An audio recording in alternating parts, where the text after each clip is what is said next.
Well, good evening folks, welcome along to the West of Scotland as we bring you the sixth and final night of qualifying for the West Best Threes Season 3. We do have 4 teams involved this evening, ready to do their all to try and join the teams that have already qualified for next week's finals. They are Team Conley, Team Montgomery, Team Strachan and Team Sinclair. Playing alongside Jack Conley this evening will be Anne McCormack and Amy Harris.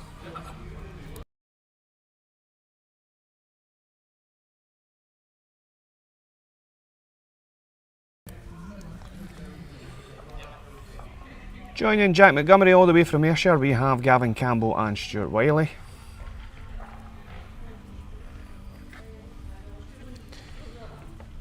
Joining us a bit of a mixture team from Paisley / Cowell. We have Andrew Strachan, Callum McGoffin and Daniel Baker.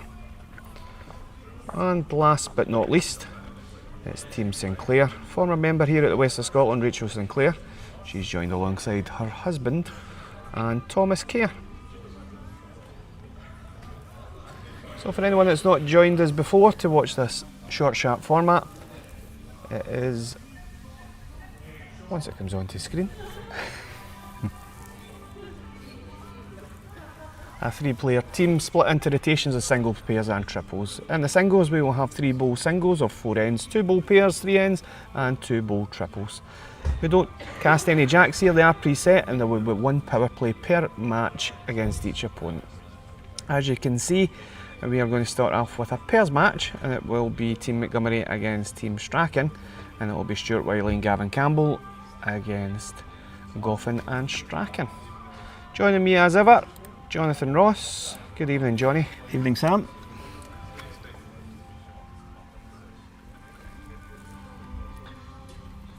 Recovered from the weekend, have you, Johnny? Yeah, like a new man now. Good on you. Yeah, long day at work as well. But I made it, if that's a good thing or not. So here we go, getting us underway. Mr. Strachan himself. He's leading off.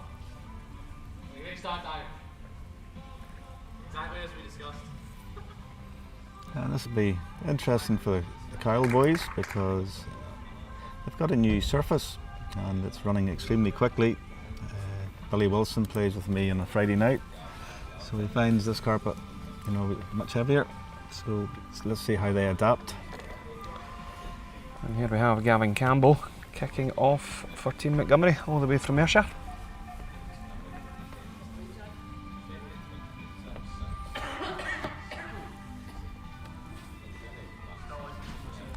And as ever, none of these guys have had a practice, so it's straight in. And the pace of the carpet has caught Andrew off initially. As I said, his greens, if he's playing at curl, it's playing extremely quick. And this is Gavin Campbell. He's at Ayrshire.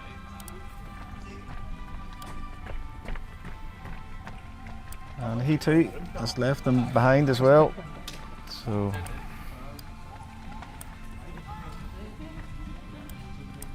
let's see how they cope with this. How big a wall is that?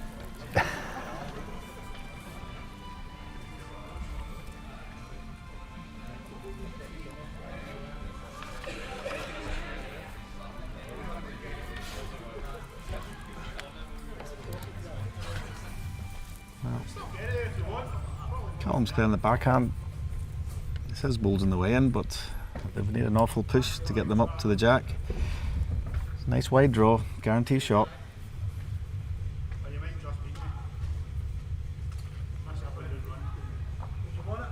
And pace has caught out this pairing.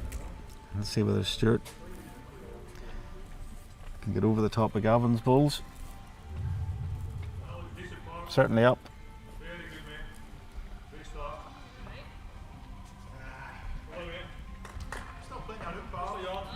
Yeah, not pretty, but still land the shot. And it's the first end, remember. So later on in the night, you wouldn't expect those to hold the shot. Yeah, change of hand. Just going to avoid those red bulls really.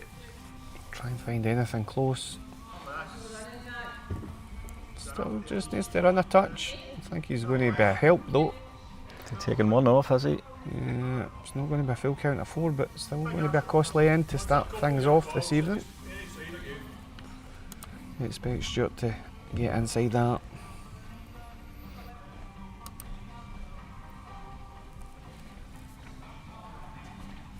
Just needs to avoid that bull, Johnny. He could. Yeah, Oh, he nearly turned it up.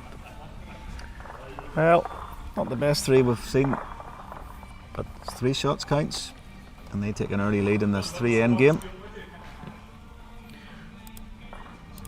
And I see Sean McCabe has joined us, and hope you're recovering well.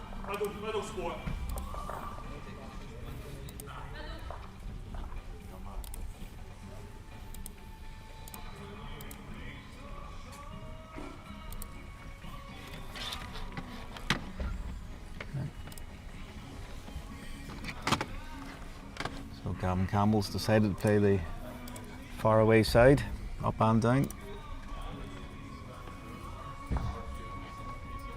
And he's playing with an ace, size 5. And what an excellent start. I would follow it down, close as you can, get something to play with.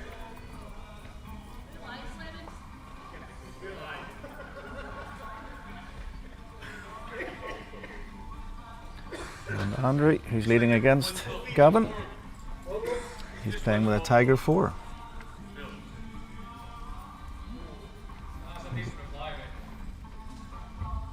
Yeah, that's a decent reply, as Callum says. At least there's something behind it.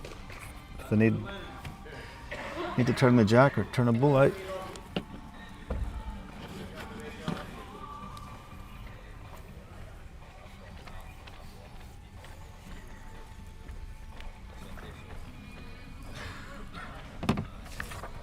Gavin's not bad again. Just needs to beat that bull to be perfect. Yeah, good stuff. Great bull, left a wee catch though, so he could turn the jack or get the split in the bulls. I think he needs to rest something to get the shot. It's hard to dead draw it. I think the bull's just slightly shy of it.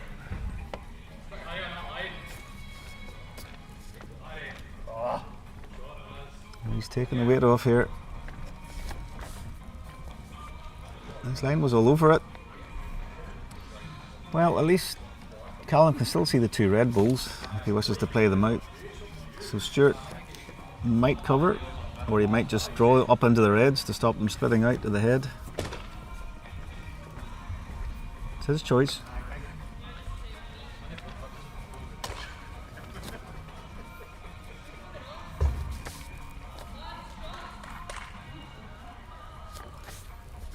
Well, he's shaping up in the backhand. So just trying to take that shot away from Callum.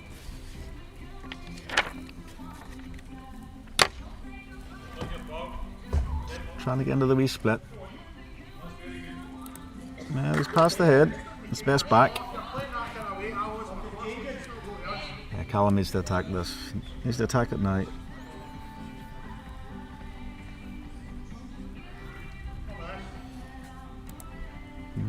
Shouts of encouragement. Will he hold up? Oh, just missed it. I think Stuart needs in the head, Sam. Just in case the 2 red bulls go out of the head, that would leave Callum laying 2, maybe 3 of his own bull stays. So he needs to beat either of those 2 blue bulls. Yeah, he's put a honey here. Sits in the split, it's perfect. Just wants to flip it up. Oh, he's now made the real brick wall. It's still hard to get all 3 away, so for Callum. It certainly went firmer. We'll look it back.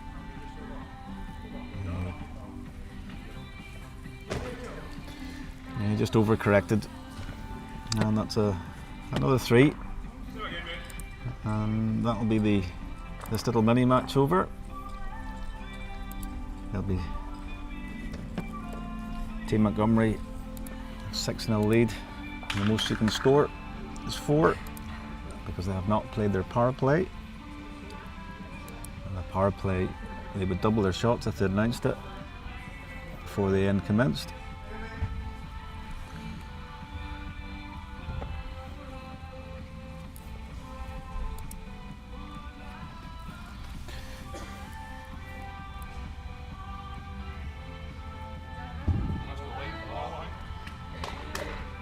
Yeah, well done again. He's led well the last 2 ends as Gavin. Andrew will just be using this as practice time for his next games. Try and settle into the weight.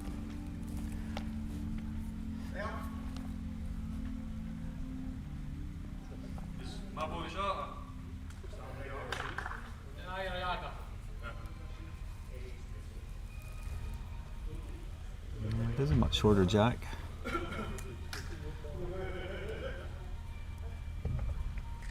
Gavin has the mat up, what, 4 or 5 metres?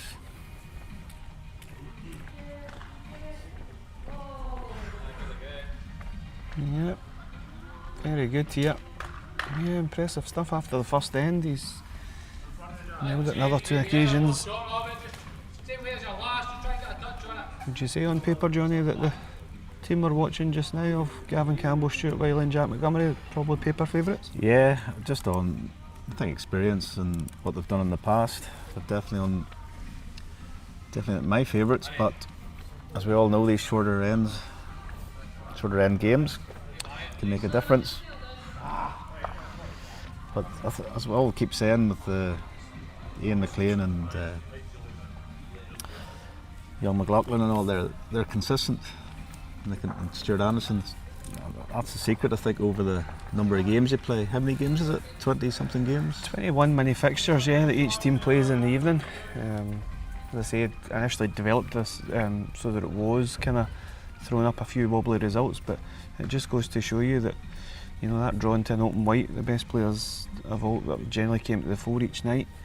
As you say, you're changing. There's 4 rinks here that they're playing on, so everyone's uniquely different.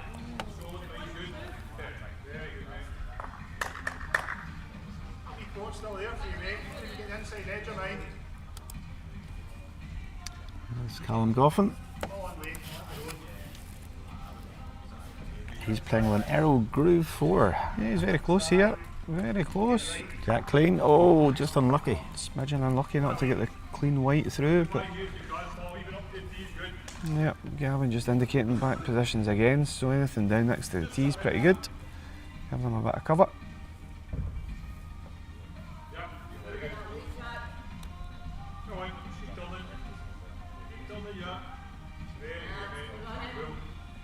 Yeah.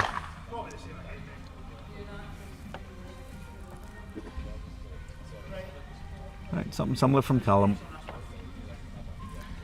He's went less pace. Will dive just at the end here. Yeah, just away. Drop to dig really. So, going to be an 8-0 victory to start pre-season tonight for Wiley and Campbell. Get Montgomery off to a flyer. And 2 of the players we've just seen will be back in action on this rink, playing singles. That'll be Callum Goffin against Stuart Wiley.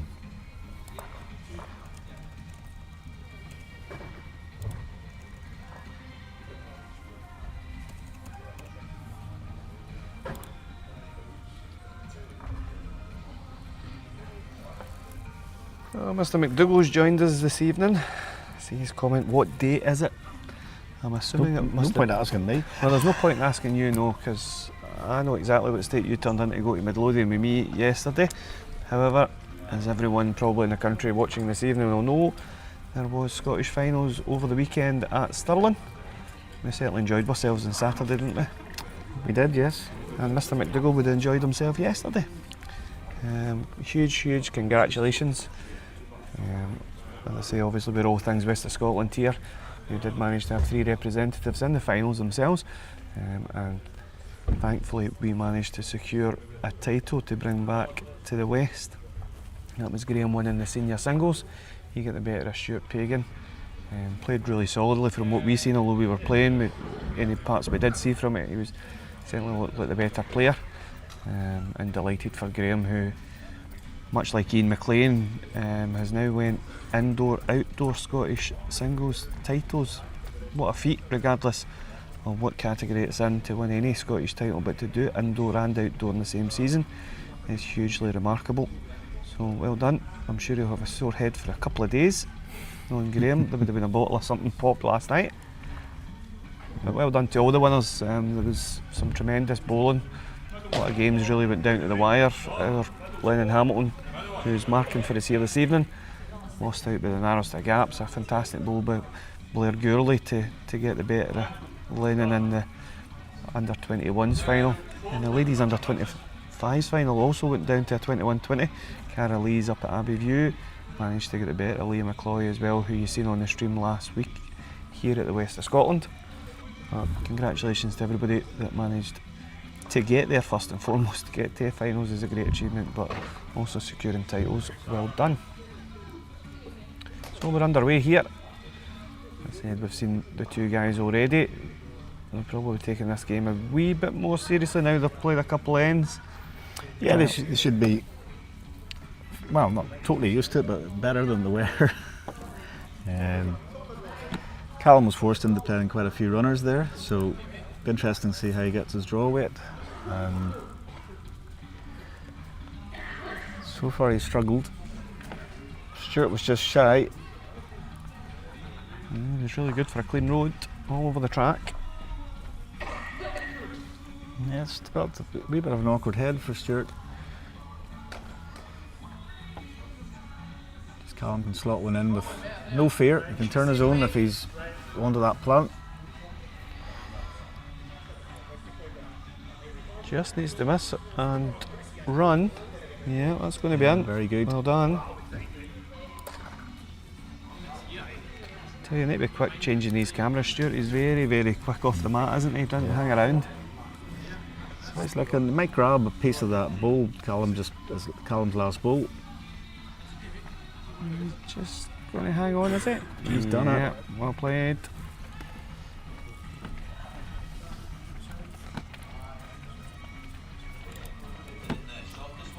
Not this year, but the previous 2 years, Stuart Wiley contended in the Scottish singles as well, in the final and semi-final.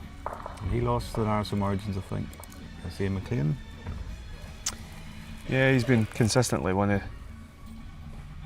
the best players in the country, I would suggest. Excuse me. Did you translate that?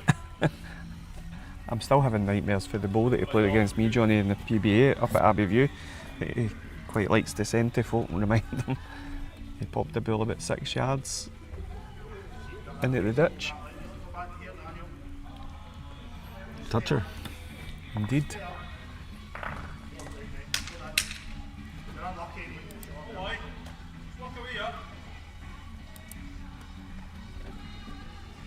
You must have seen lots of bowls from me on Sunday when I carried you. I had to mute that again there because I coughed. I can't believe you said that. Yeah, we had a great day yesterday. Midlothian also trying some new formats. They have the Ultimate Pairs playdowns on Saturday and Sunday, and myself, you, Johnny and Lennon went across yesterday. Very, very well run by the guys, Davy Peacock and Ronnie Allen there. And we managed to secure, don't know how, but we managed to secure one of those final slots. So their finals are taking place on Friday night.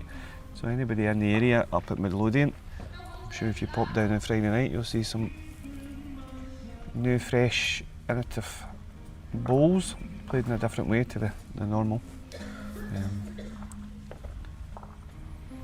I like the substitution bit, I can have a rest. So did we, because you never won a game. Right, Stuart, all in good weight. Yep, not too bad. Well played.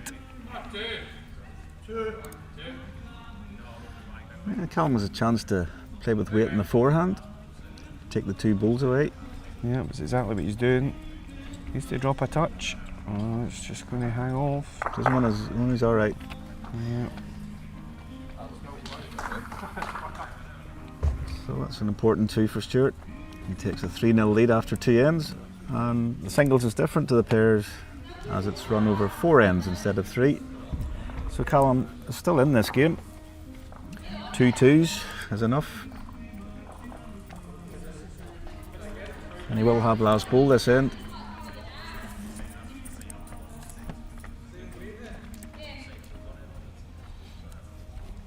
So this is night 6, it is the final night of qualifying. All the teams are vying to join the teams that have already qualified. So far we've had Team Kane, Team O'Donnell, Team McLaughlin, Team Black and Team Brown in the weeks that you've watched previously. We also confirmed last week to you that Team Tom Sclater managed to secure the first runners-up spot. They had 28 points in 25 shots, and sitting in that last qualifying spot as best runner-up is Team Hume at the moment on 28 points with 23 shots. So even if anyone doesn't qualify this evening, if they manage to get to that magic number, they will pick up the last remaining highest runner-up spot. And if you stick around with us long enough, at the conclusion of tonight's play, we will bring you the live draw for next week's finals. It is an open draw, there's no seeding, so the 8 teams will go into a hat, and I'll explain the format to you later on. Yeah, another 2 good bowls from Stuart. Callum's first bowl was not what he wanted. He knows that better than me. And he's just starting to fish about now.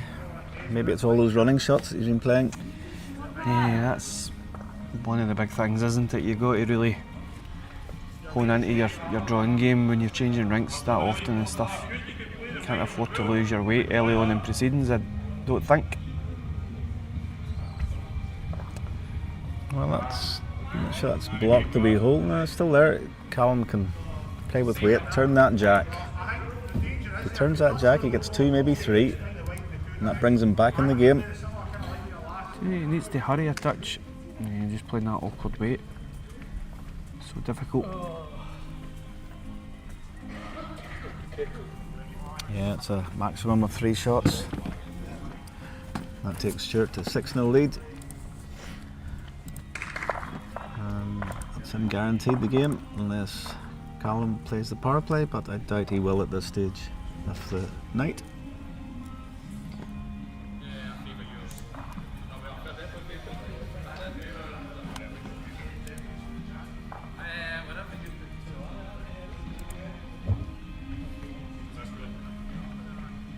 Where do you want it?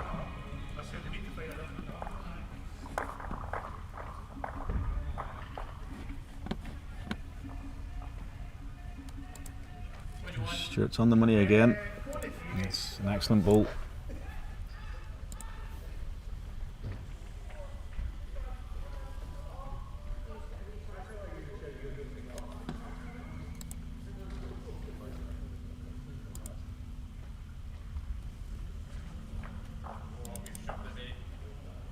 Had the line that time, just heavy.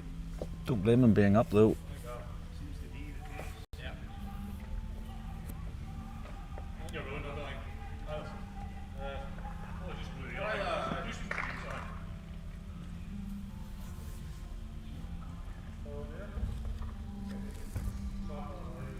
And Stuart's just left it. He didn't mind being slightly short of it. Would have blocked Callum's weighted shot.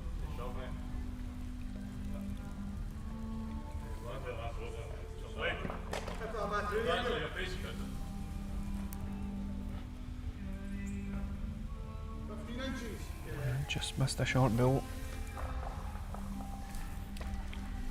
Stuart just drawn away.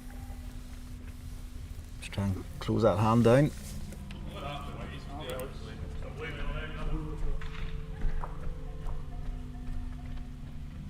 Well, as he left Callum a wee chance.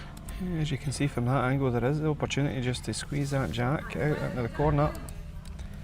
Certainly worth it, given the start that he's had. Yeah, he's just trying to draw it off. He's not far away. Oh, good try. Just away.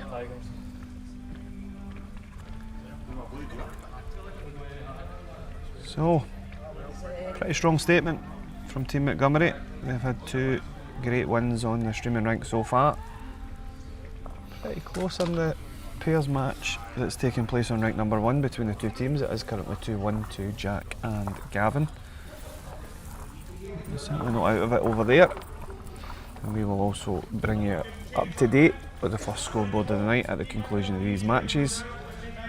Where are we going next, Johnny? Who are we covering? Right, we'll be going to a singles. We've got Jack Connolly against Rachel Sinclair.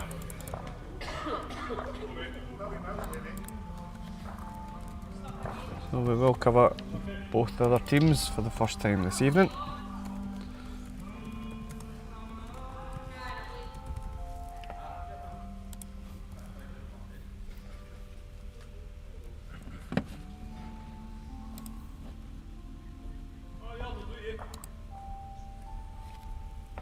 And it's just watching the pairs here.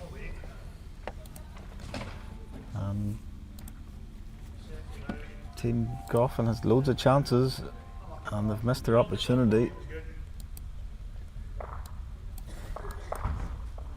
Jack's holding 1 and can add another to take the points.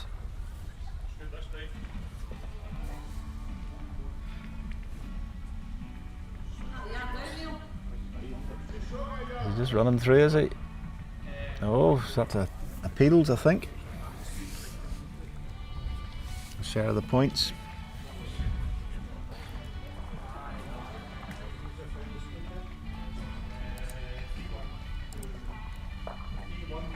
That's my new record, 2 grannies in the show right in a row.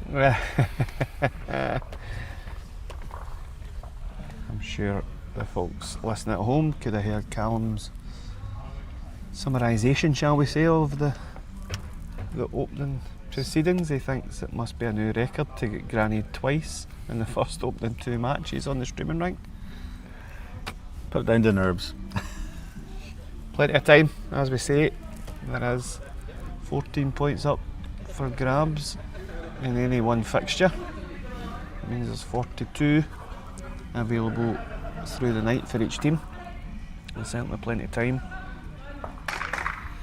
Yeah, they weren't hanging about those 2 teams, because the other teams of Sinclair and Connolly, they're still playing. So we're just waiting on them to finish before we can start the streaming game.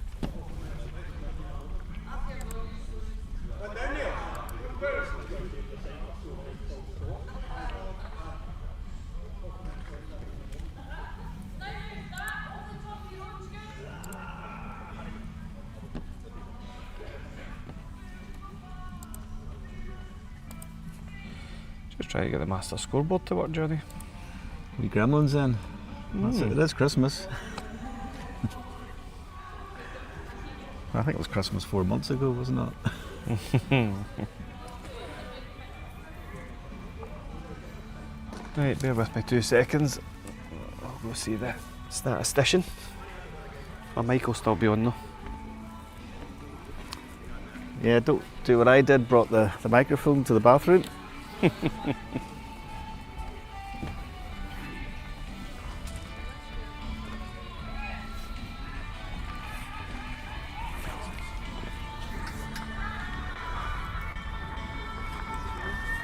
Have you shut that down and opened it back up? Can't told me it was sorted. Oh, it's not. Right, so just waiting on the players I've not muted it. to move across. I know, I'm just saying the Still won master the game. score isn't Continuing. coming through on the stream. I've still got the Connolly and 1-0. Jack Connolly and Abby Harris against Jamie It's and obviously Rachel to do with Sinclair. that Microsoft update earlier. I think he'll need to shut that down. I'll need to shut that down and then open this, and then I'll open up over there, and then it should rectify. Yeah? Yeah. Okay. Juice? Yeah, alright. Just the scoreboard. Got Sam coming back. He was trying It's to not rectify not the on the stream. little technical difficulty with the master scoreboard. And let's see what the results are. Have you found an answer? Yeah, we had a wee Microsoft update, so hopefully if the guys close it down and open it back up, then I can do the same and I'll be able to translate it back over here. But we're just waiting on one of the games over by finishing, and then they'll... Yeah, they seem to be walking up every bowl. Well, maybe not.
Right, that's that pairs finished.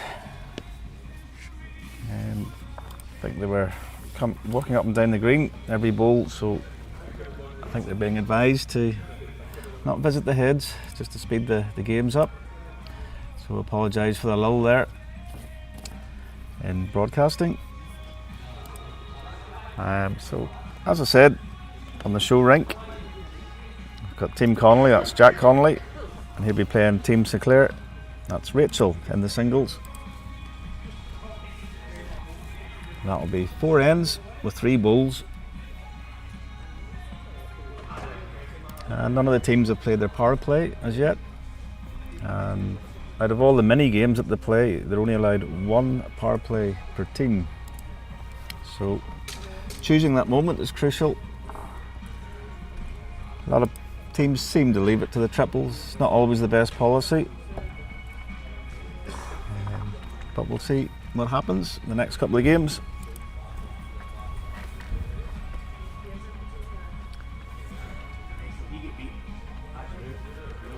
And Rachel Sinclair, a former member of the club, and she's won the ladies singles at the club. She's proficient at the singles game, and she'll be playing Jack, who's won it 2 years in a row recently. So it should be a good wee tussle. They both know the green.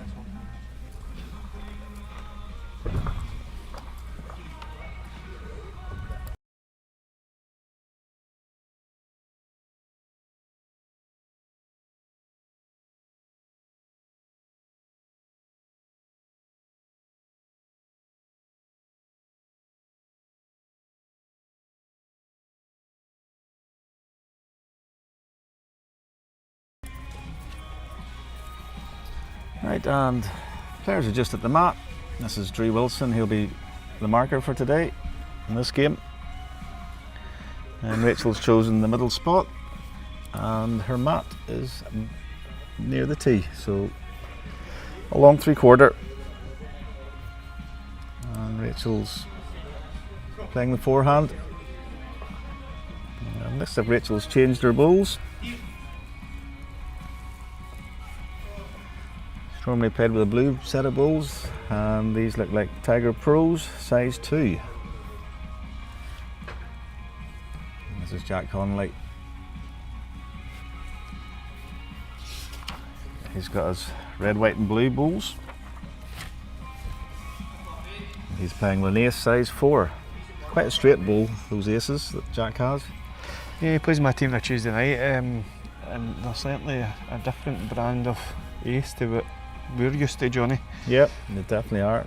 And Jack normally leads, so it's not a bad thing for him.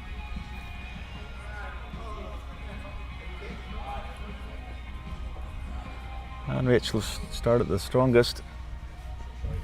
Yeah, she does know the carpet as well. So, can Jack make an adjustment? He was wide and short, so he's looking better. That's a great reply. Folds over, it's going to make it more difficult for Rachel. Yeah, it's still there for her. As long as it's behind it, she can rest that bull out. She could push her own onto the jack if she's a wee bit fortunate.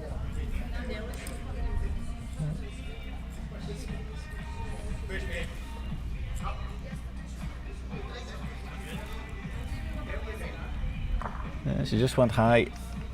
So, could Jack repeat the dose? See what his memory's like.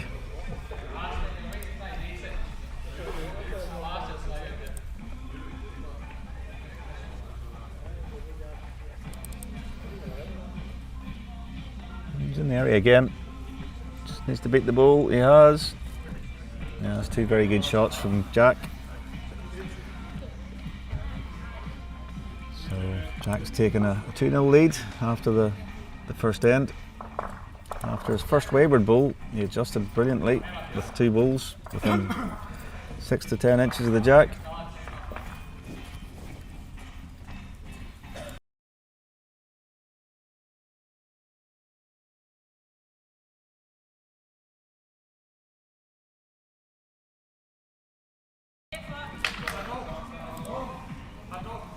Right, so Jack's going for a middle spot, Jack. And he also's got the map back.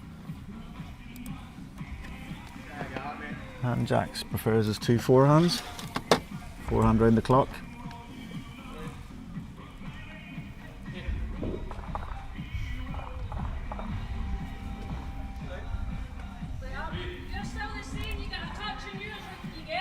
And we've got Sam on a sponsored silence. Yeah, just trying to get the West best threes file so that we can get all the scores in the doors on screen. And Rachel's also playing the forehand. She's nailed her line, just a wee bit heavy.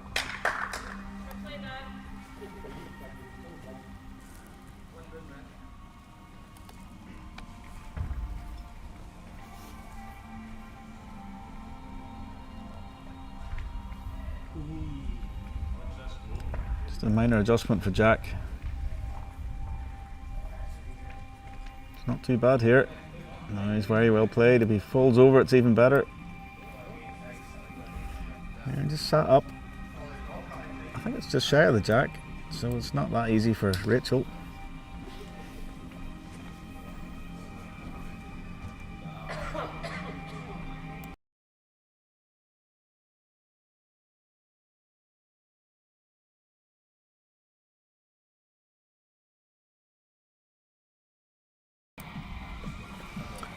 And not a good one from Rachel.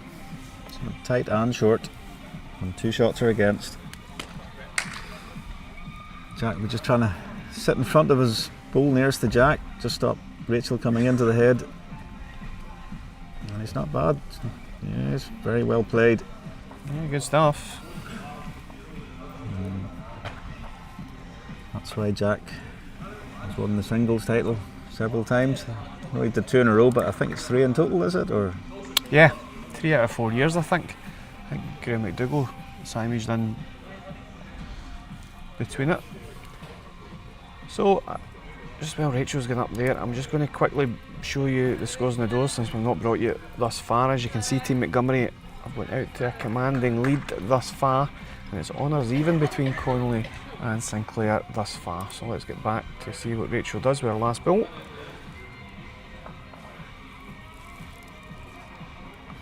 Yeah, I have muted the sound a couple of times this evening because obviously we're talking technical terms about how to get a spreadsheet onto the screen. Nobody at home needs to hear that, but we are trying our best. As Rachel just played over top side, so it's going to be an expensive second end there. It's going to be 3 shots. So Jack goes out to a 5-0 lead after about halfway.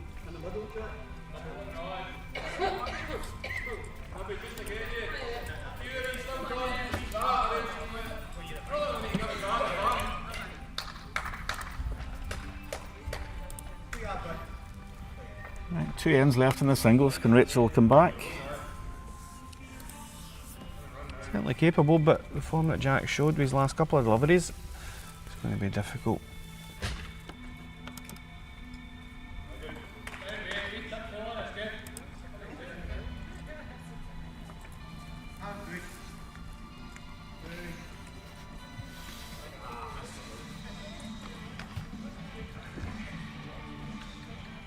Yeah, good start again from Jack. Alan, you're no half correct. Sounds fine apart from the leprechaun. I can report his comment on this, can't I? You certainly talked a hell of a lot of gibberish on Saturday.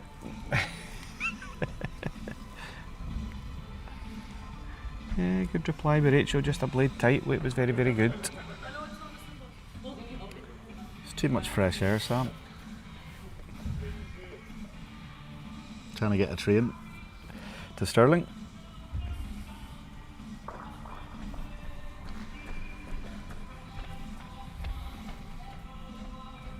Yeah, lovely weight, but still Rachel has a chance.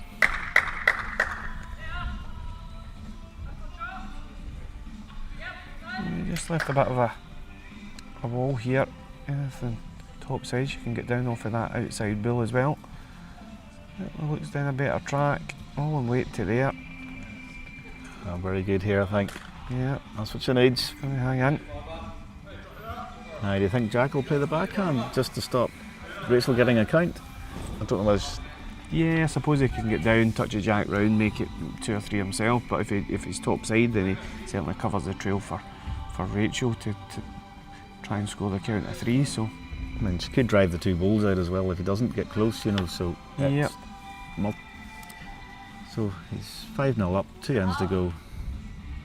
Positional bull, I think's in order, and I think that's what he's trying to do. yeah, take your medicine. Tell you something though, he's no bad. Close to getting it. Anything but the gap. Oh, just enough maybe. Yeah, that's looking on. It's going to fall down. Well, those 3 bulls go now in the forehand. Rachel's capable of driving, so she is. She plays skip a lot. She knows the drive shot. Yeah, just trying to throw. Tickle that Jack for 2. Again, good enough height. All in weight to there. She got enough weight. It's not bad, Sam. Got enough Very weight close. to get to it. Touching the Jack. Oh, great yes, ball. very good. Fantastic ball. Well played.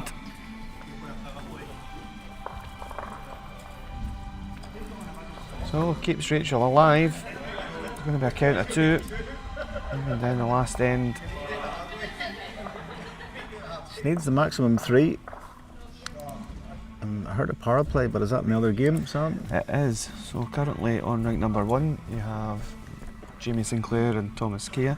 They're currently 2-0 down against Anne McCormack and Amy Harris. They've decided to play the power play. So Amy or against Amy. Jamie? Jamie's playing the power Right. play, yeah. They're 2-0 down against Amy and Anne. so that means Rachel can't play hers. So No. she's to get the maximum 3 here to get a tie. Yep. Rachel did have a wee chuckle at it and said, "You've beat me to it by a couple of seconds." He just finished their end of the time. Now Jamie's only 2 behind, where Rachel's 3 behind. but I feel they haven't marked their score up. Yeah, good start. When you need a 3, that's the start you want. Excellent ball. Right, just fell away though.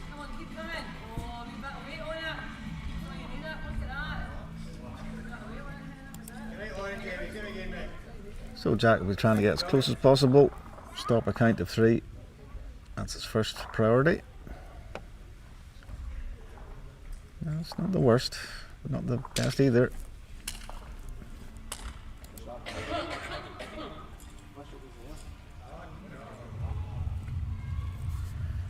Rachel just needs to play same as her first. Big enough line, all in good weight. See that swoop comes, just needs to settle a wee touch. Yep, still a live chance of picking up this maximum count. Jack has to lose, what, 2 feet? Just to beat that last ball of Rachel's. Certainly on a line, Sam. Yeah, looks better weight here, anything inside the back bull, just needs to run a touch.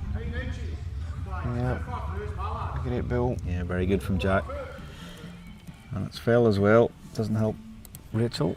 Yeah, just change the angle just so you can see there. As you can see, he's just beyond. Might not necessarily be first shot, but certainly. Yeah, Rachel's coming up to have a look, see what the angles are, see if she can just remove Jack's ball and stay in her plate in the place of it. Yeah, it just looks difficult, doesn't it? I think if she catches a piece of Jack, she might just get it onto her own back bull. Has to play it sort of just. Yeah, the angle she gets with Jack's is going away from the head. Yeah, her own to bull get might it out. just go out, but still can be done.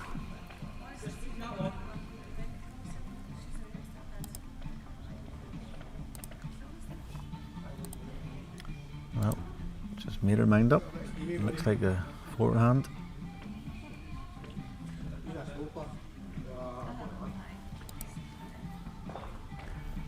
Just try to get the Jack's ball. Hope it squeezes through the hole and she stays in its place. Well, Weight's not bad for it. just going to be a bull high, I think. Yeah, it was a fantastic effort, played the right weight. So, no worries for Jack, no pressure on this ball. Just drawed his last ball, probably makes the shot, falling back towards the Jack.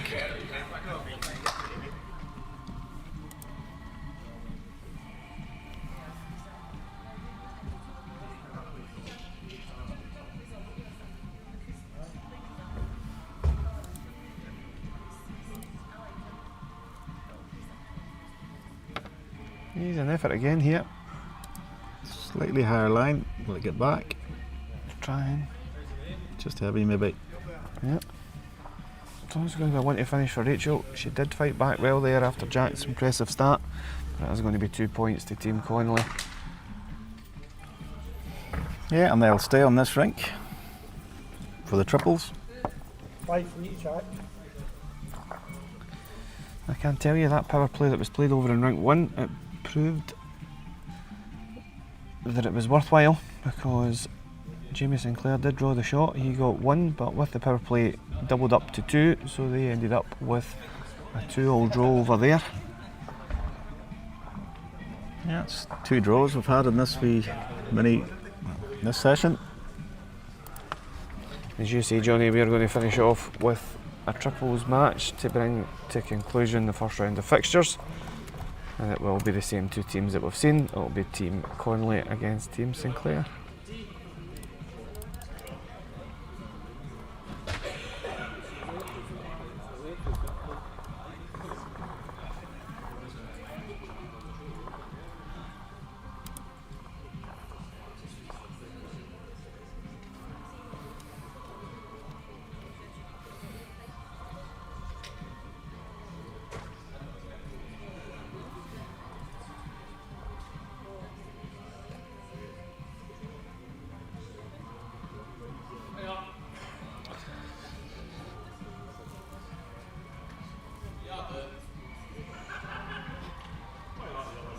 So just waiting on the guys getting ready to kick this match off.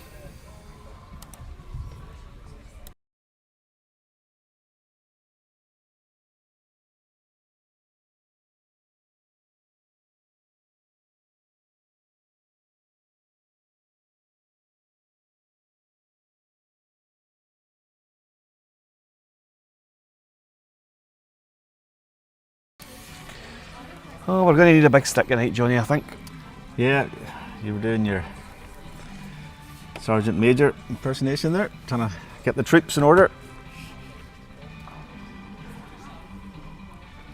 As it we say, it's a tight ship we run, no? I'm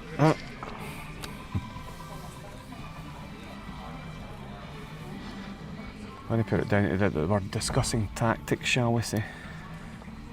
Tic-tacs. Still deep in conversation on the way to the mat. It's like a wee leisurely stroll along the coast. Indeed. Now, has anybody got a coin to toss? Decisions, heads or tails?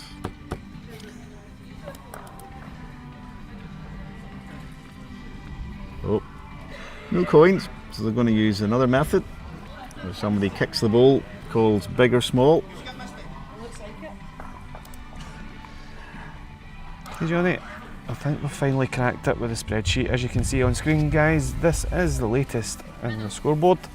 So as you can see, Team Montgomery have went 6-4-6. They've only conceded 4 shots thus far.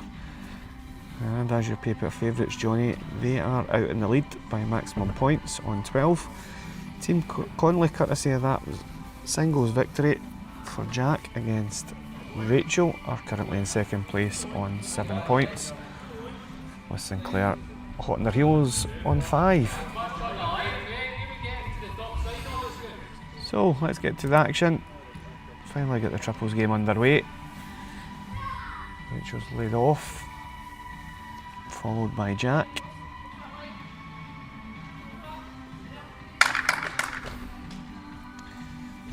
Yep, he's continued the form shown in the singles. Good opening bolt.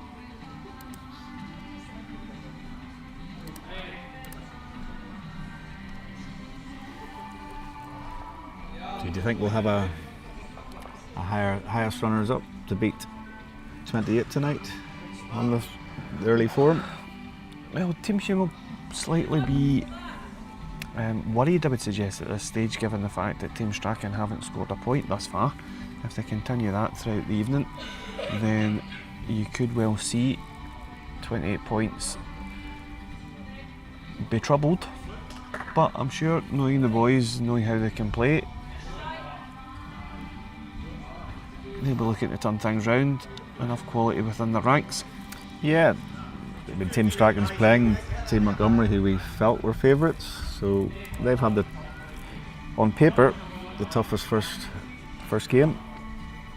So they'll be able to pick up points in the other 2 games left tonight. And first time we're looking at Jamie Sinclair, that's Rachel's husband, and he's playing against our president, Al McCormick.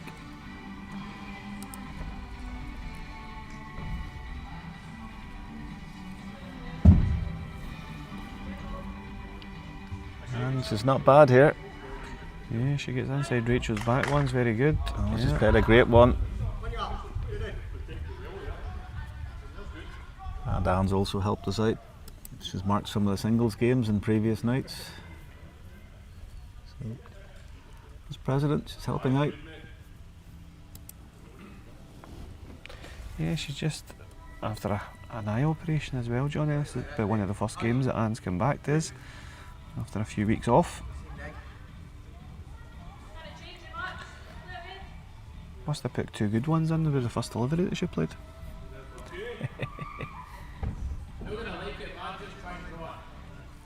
Right, let's see if she can remember what she did with the first one.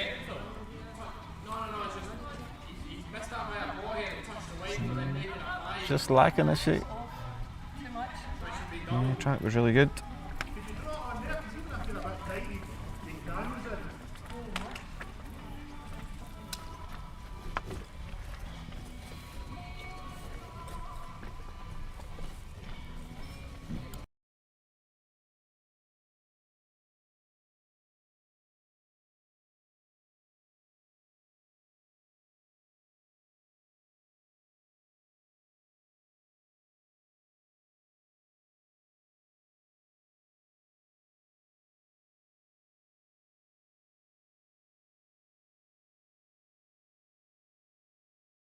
Right. And here for the first time, this is Thomas Kerr. I don't think he's played in any of these tournaments run by us. And he's skipping. And he's shouting hold. He's trying to remove that ball, but he's got his own. He's got a result. Got a result. He's pushed Jamie's ball up for shot. Wearing the famous colours of Blantyre. That was an old Blantyre draw.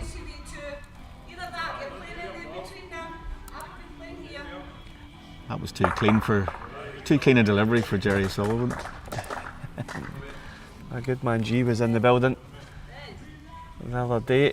Had many a chat, most of which will remain confidential. Now Jerry tunes in to the streams as well.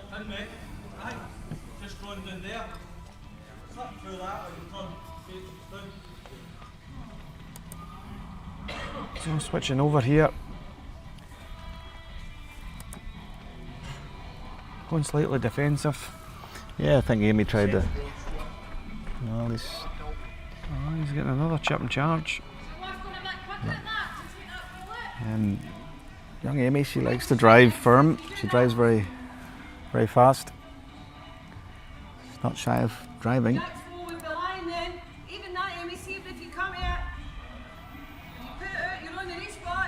So she's trying to get that jack moving. Turned her back on it quick. Didn't like it. We earned it. Maybe just rushed it. So it's only one they've lost. It's not. So it was that ball from Thomas. He turned the ball 4 or 5 feet up onto the jack to secure the one shot. They take a 1-0 lead after one end. And there's 2 more ends. And Rachel's playing the length. She played in the singles. And why not? Because her first ball was right on it. Front toucher.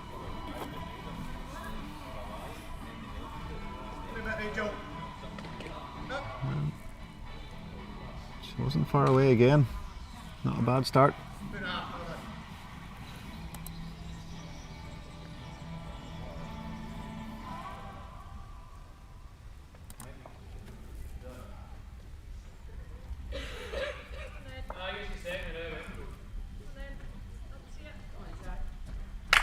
Jack's well played. That's a great ball. Now will Rachel switch? Or do you think she'll just get a close ball? She's looking to switch.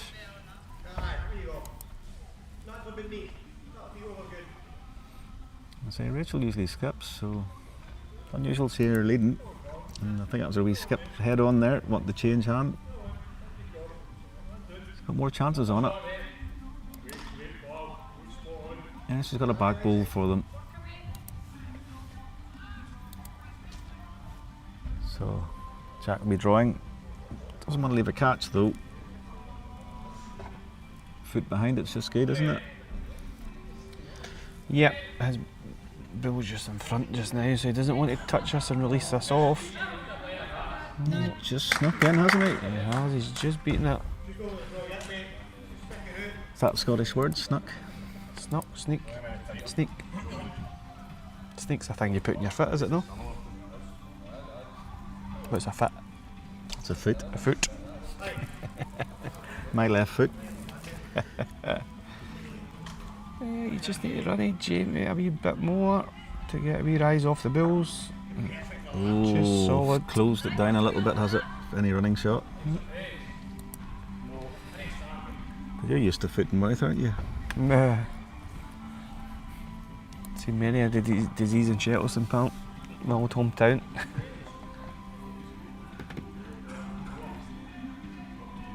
I think she has covered the best back. That's the only consolation with that ball. Yeah, the call's now to go big. He catches the split. The front bill's plant on as well. Maybe off his forehand. Jamie can go very quick when he wants to. Nearly. He's took his own away though, the back. Yeah, it's going to leave Thomas without much play at all. Yeah, and I think Jamie's changed his bowls as well. The last time he played here, he was with green bowls. So it might be Rachel's old bowls, to be fair. 'Cause she played with a blue speckled Yeah. bowl.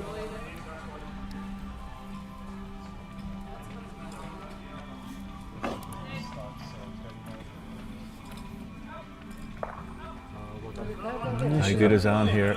Very, very good. Oh, El Presidente plays a cracker. Super.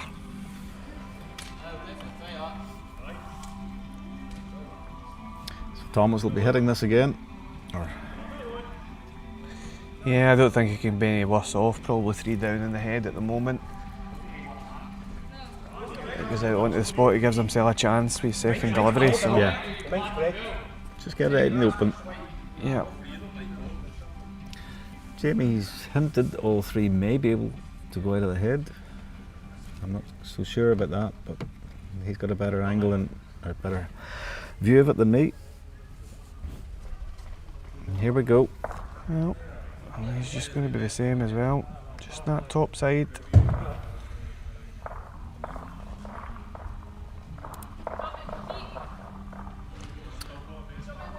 Do they really need the best back? The Thomas has Can only got one understand ball. why she's asking to go deep though, because you don't want to make the target any bigger. You know, you can always see the jack going back the way. Would you suggest Jamie Thomas is just going to draw off next time? I think he'd still be looking to play attacking at that in the hope that a bull runs through with it. You've got the 2 shortest bulls in the carpet, but Well, if Jamie thinks all 3 can go, then it's still there. Now he's driving again. and again, he's missed it on the underside this time. Overcorrection, so it's going to be a big count here in the second end of this triple rubber. Amy's got the opportunity for the old spare shot.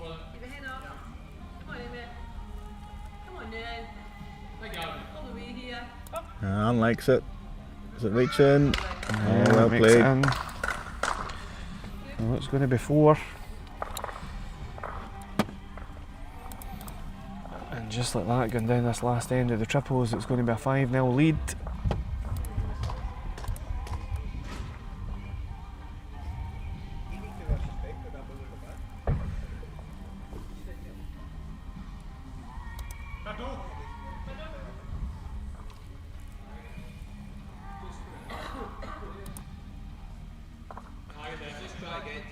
It'd help if I put the scores on the right side, wouldn't it, Johnny? Yeah, I was about to say what the score is on the board in the seniors. There we go.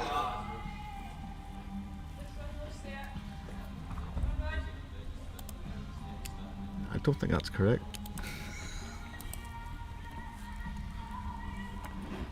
Aye, Right, we'll try for the 3rd time. having a mare. It's 4-1 to Team Connolly. There we go, just like that. So, Team Sinclair have a chance. Get a 3 or a 4. And Jack didn't start off well and gave Rachel the chance to draw in. And she isn't not the best bowl, but it's still counting. But Jack's corrected very well in a singles game and this game.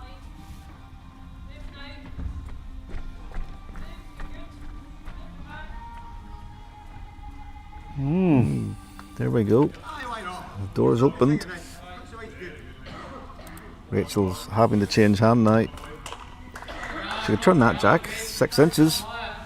Brings it closer to her other bowl. Yeah, she thinks she's quick.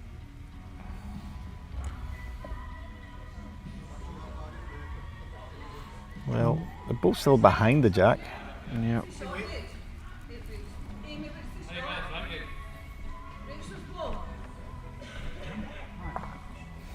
And wanting to know who lies, but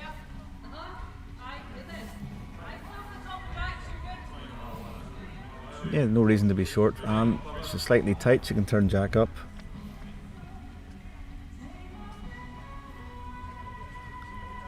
And because Rachel's wolves are behind the head, she doesn't want to be short.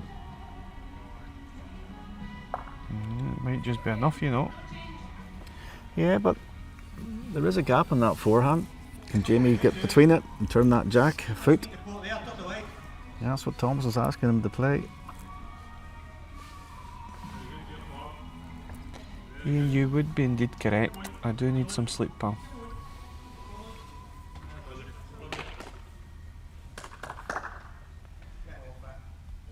Oh dear, doesn't want to contact this. Oh, it's going to make things more difficult.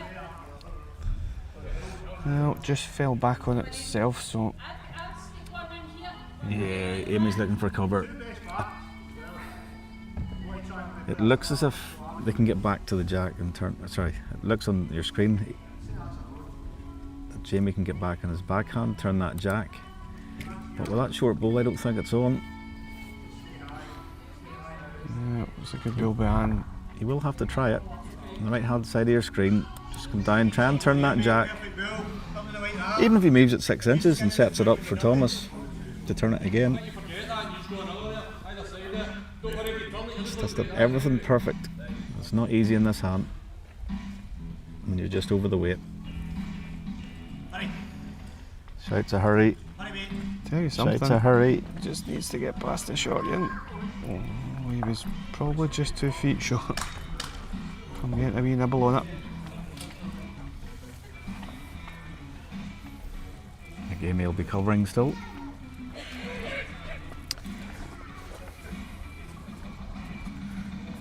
I think Thomas needs a set of lignoids to bend around that bolt to turn the jack.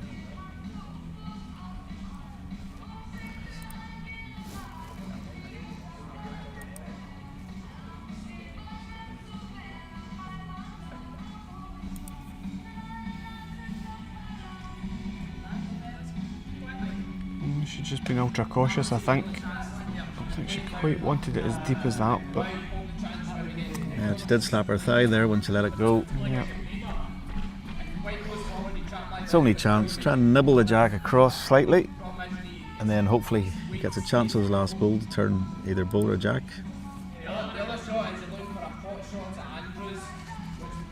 Must do it with this ball.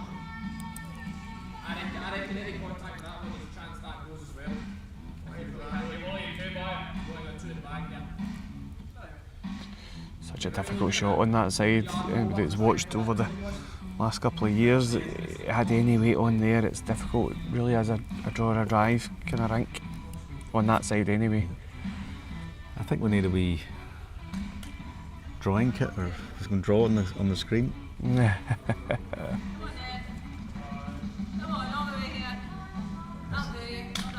Just needs to get by the jack. She has. The thing is that set up a split on the forehand? No, looks like he's trying again. Trying to make the correction. Down a thinner line, but still just too quick for that hand. Yeah, and that's it. Game's over. Going to be 3, and they turned it around after losing the one in the first end. Romp out to a 7-1 victory. That just opens a gap between them and Team Sinclair in the table. After Team Montgomery's impressive start in another fixture, the teams will now move round.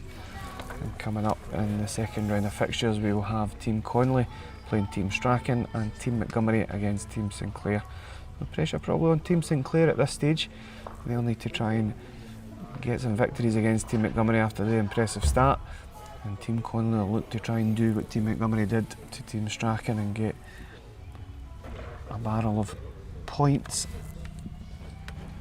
We'll try and just bring the updated table to you.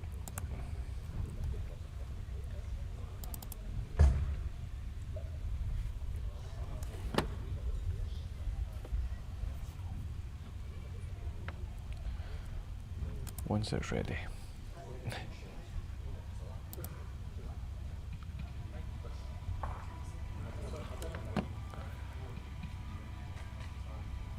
So it's going to be another pairs match. We'll focus on Montgomery versus Sinclair. It'll be the husband and wife duo, Rachel and Jamie. They'll be taken to the green against 2 players that you've seen before this evening. It'll be Stuart Wiley and Gavin Campbell.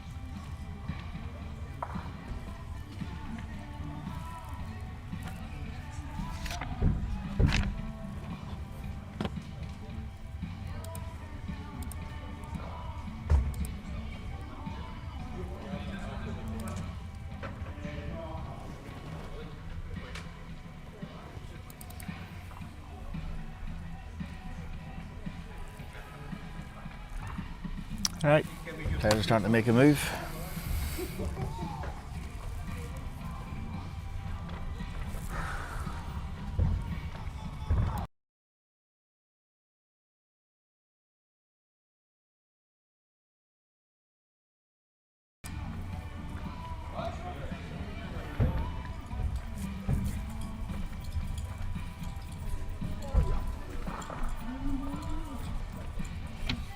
So what's next on the calendar, Johnny? In the Scottish, is it 2 bowl pairs play downs this week? We're back to league action Saturday, I know, on the gent side of things. Yeah, we're home to Falkirk on Saturday, and then the national 2 bowls playdowns are, well, one of the qualifiers is here. Yep, both our teams have got home advantage. Yourself and Graham came through the qualifier from last season, won your final just last week, and I know that. So it's yourself and Graham McDougall as our reps on the gent side, and on the ladies side it will be Sarah Campbell and Laura McCabe. Yeah, just need to get match fit at my age. Well, I feel for Graham, he's, I was going to say slightly older, but I'm trying to be kind to Graham. He'll be in the comm soon, so he'll get his own back. But he's played a lot of bowls lately. So let's get this master scoreboard up and running. As you can see, after the first round of fixtures, Team Montgomery did go and whitewash Team Strachan, so 7 mini victories, again not conceding a shot in that triples match. But Team Conley only 5 points behind, they've got advantage now playing Team Strachan. Sometimes it could be an advantage playing a team that really don't settle well in the first game. We've seen that in the past, and then they come out and get some good results later on in the evening. But you just never know. As I say, things can change around so quickly. But we'll get underway in this pairs match. Leading off is Rachel for Jamie. These two sides, plenty of time on the streaming rink now. It's a decent opener. Yeah, good start from Rachel. Gavin also impressed on this rank with his lead bowls.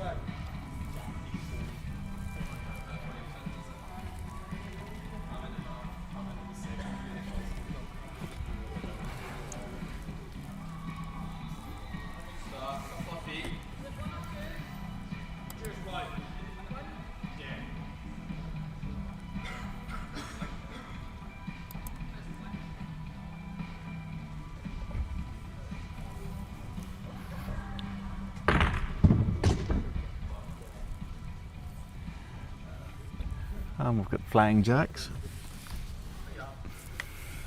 Yeah, big strike on right 4 there, Jack. Come off the back of the rink.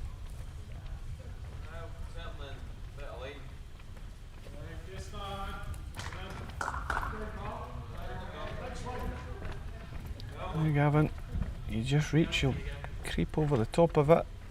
Not quite, has he? Oh, I think Rachel still holds. And there's no real clear way to the jack with those 2 red bowls hogging the lines. Might force Jamie into a slightly more aggressive shot, play underneath the line. Yeah, you can see for that angle as well. Doesn't look great. It's not a simple shot, this.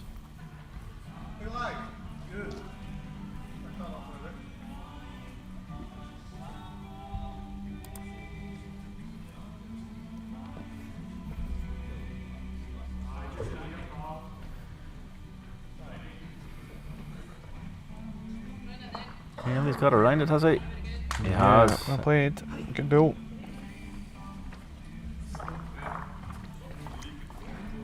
Definitely see an aggressive shot here, I think. That's likely to be positive doing the floor, just the right sit. It's not an easy draw, so I think he'll play positive. Yeah, he's just indicated to us he's going to play with weight in the forehand, trying to remove 2 bowls, maybe get the white. That's what he's trying. Needs to run. Does whip away quick, doesn't it? Yeah. Probably just not committed enough to it. Well, he's showing his hand, so what are you going to do, Rachel? She's got the best back. Yeah, you just want to avoid any contact in Gavin's ball, really. You don't want to turn it down and take a shot off yourself. Absolute no danger here of losing a count. The jack's only going to go in one direction, the way the head's set. Doesn't want the red bull. Oh dear. Oh, just got enough the right side and actually narrowed down the head as well. Still just 2. No. Let's see you go again. Let's take yours. Is it just 3? One extra. Yeah, one extra.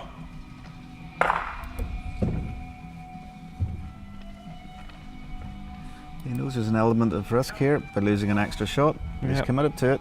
Went quicker as well. What's he getting? Results. He's run through, has he? Still the same 2. Just didn't get the right angles. So it's going to be 2 shots to Team Sinclair. Could this be their first points loss of the campaign?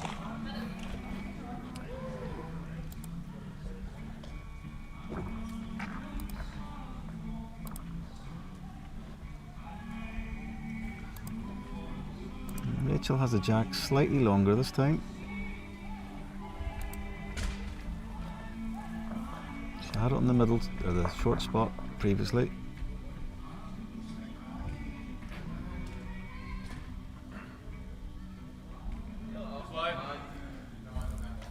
I'm not sure it put her off.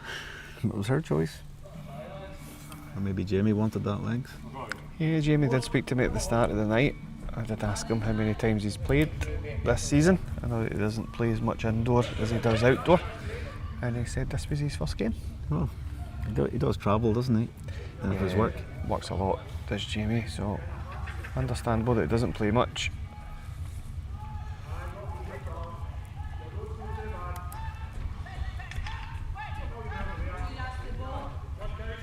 I think the way that they've set up this evening is Rachel probably plays more bowls than the 2 guys that she's playing alongside. So it's probably putting more pressure on her own shoulders to get the balls in. And Yeah, it's just trying to get them in first, I would say. yeah. It's not a bad tactic over the short formats, and only 4 balls and end really in play, so Is that why I was leading on Sunday? oh, you nearly got me there, aye.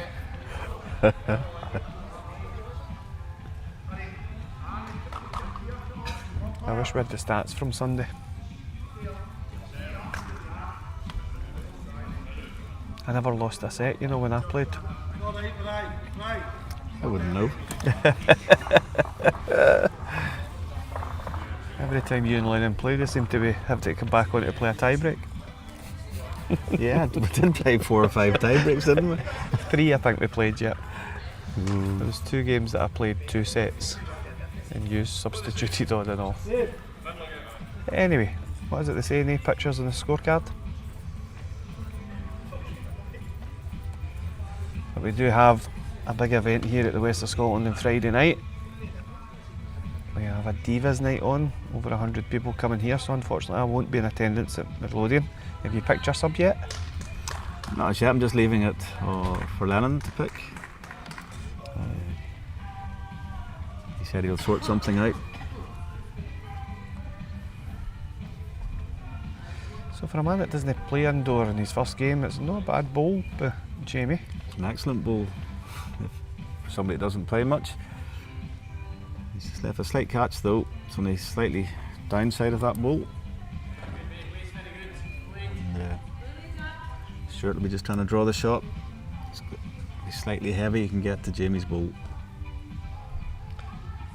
Just on the limit for line, so needs to travel a wee touch. Yeah, just about right now. Just about Great right. bowl. Very good. Now, will Jamie switch hand? It's not an easy hand to play over the weight. Yeah, everything in the forehand. It's basically a draw. Draw the jack round the corner. Gets 2 shots. and set the bull out as well. It's whether it gets back. The jack has been displaced, so he Yeah. has a chance of doing it. Getting enough here, you He's know. close. Oh, super. Has it went too far? Oh, it's far enough because Rachel's bull's in the back corner. Yeah. Could possibly be holding 3 now. Excellent bull, that. That's no good.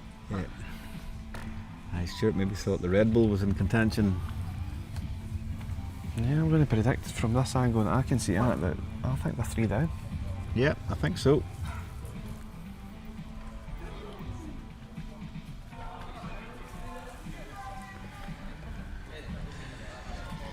Wide draw to the bull on the right hand side of the screen at the jack high.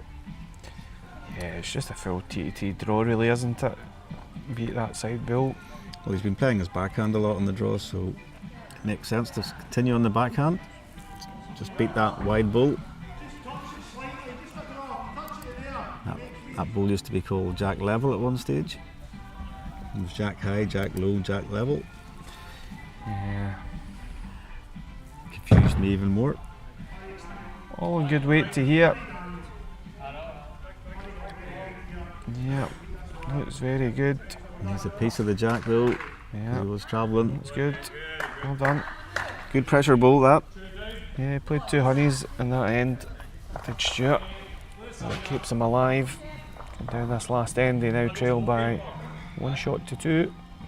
Yeah, could easily have been 5-0 to Team Sinclair. That's 2-1 to them. Bonus is Jamie's got last bull.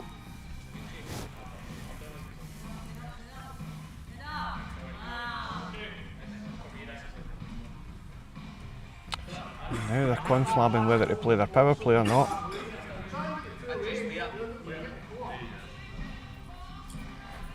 No.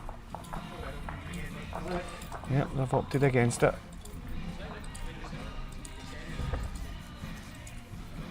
I've said for long enough it is the right time to play it, I think, Johnny, when you're 1 shot down playing Yeah. the last end, because all you need to do is then score the end to win the match and win the 2 points. But I had a chat with Jack Montgomery, who's their other player, and they've opted not to play it, so they'll need a 2 to turn this round.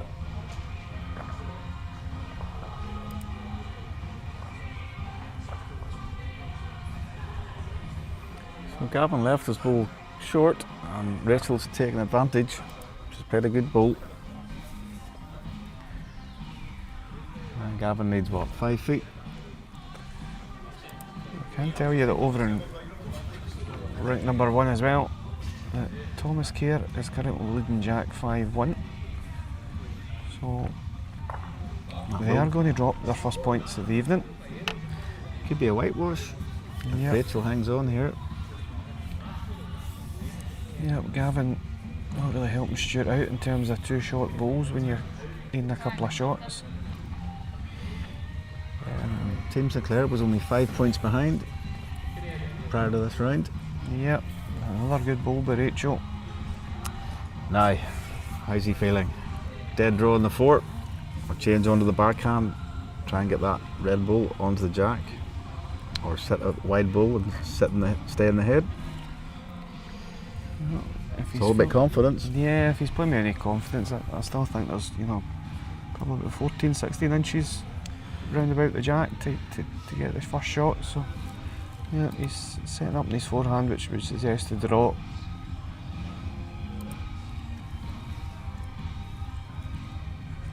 Track's good enough. Weight doesn't look too bad either, Johnny. Yeah, Gavin's shouting it. Yep, Excellent bull that. yep, the right call, backed himself on it, and he's delivered. Yeah, he knew the hand. He's played it quite a lot tonight. Backed himself to draw it, and he did.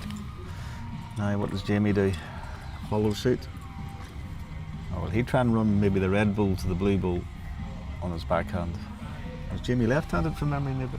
Nope, he's right-hander. I'm going to suggest he tries to follow suit. You don't need to chase anything at this stage. No, he's only 1 down. Yeah, if he can manage to get in here tight, Certainly has the pressure to Stewart. I think he's just overplayed it. Road was good, I think. Yeah. Gives him an out shot in case Stewart draws another. He can bash the head and hopefully the jack will move towards that bull of his. Let's see what Stewart does first. Yeah, he's all over the track again. All in good weight. Just needs to buckle in a touch. Needs to buckle in. Oh, just out. Just through. Yeah, being one down, he'll just draw. Yeah, this thing stand. It's going to be appeal unless Jamie can turn this over.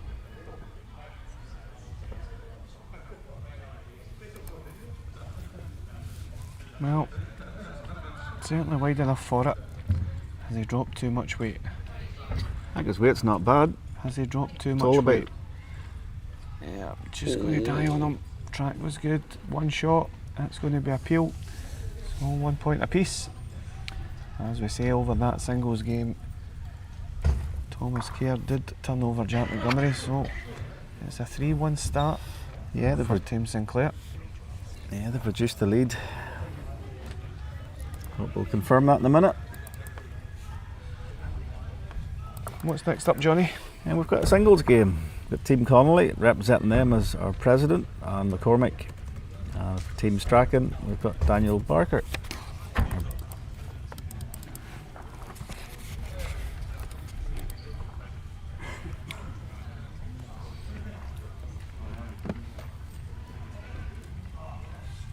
I think my accent made Baker sound like Barker. I love how you get out of that one. You were thinking hard. How do I rectify? I've made a pig's ear.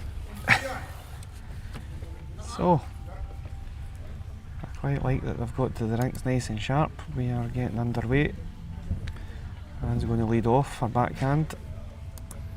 Yeah, Anne, well, from what I've seen, she likes to play the backhand quite a lot. That's her stronger sides, I think. Bowlers do have preferred sides, don't they, Sam? Yep. I'm on the left.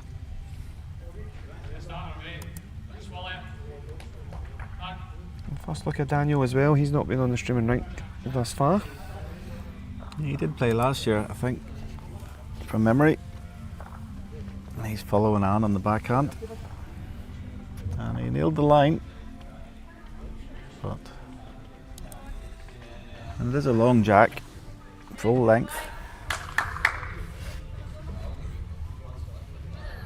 And what's the full length here? Is it 32 metres from memory? It's one of the longest in Scotland, is it not? Yeah. Yeah, we'll get one of the longest carpets. People translate that we'll get one of the slowest, but yeah, you're throwing it a couple of metres longer than some of the other clubs. So I'm really a slight improvement on their first delivery, but still plenty of room here. He's definitely up. It's whether he's up too much.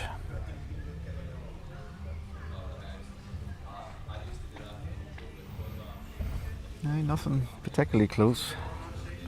Anne's had 2 bites of the cherry. This one should be closer.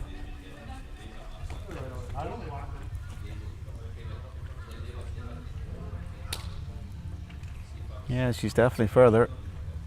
I think she's very, very well played, Sam. Yep. Just needs to pull now. It's enough for shots. Good.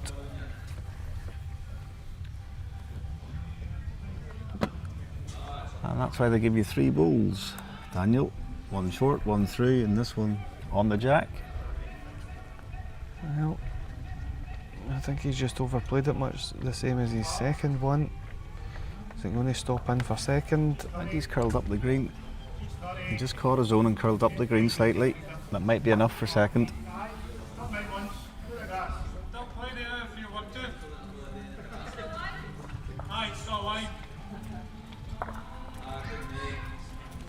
So well, just at the change ends, I will bring you that updated scorecard. So as you can see, they did drop their first points of the evening, but also Team Strachan scored their first points of the evening. So things narrow slightly at the top of the table. It is 15 points in the way of Montgomery, 11 for Connolly. Sinclair do manage to score 3 points in that session, taking them on to 8. And Strachan will be looking again to try and score a few more points. Yeah, and Callum earlier was talking about getting grannied on the show rink, but they're off their granny in terms of the big table.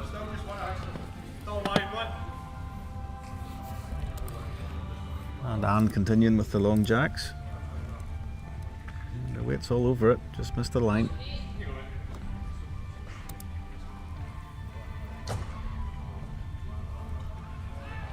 And Daniel's decided to play the opposite hand. He's playing his backhand.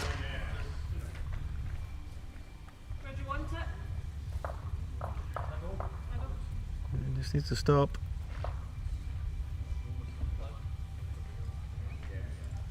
Short for now, but I would imagine Anne will beat this. Just keep it up, keep it high, let it float back.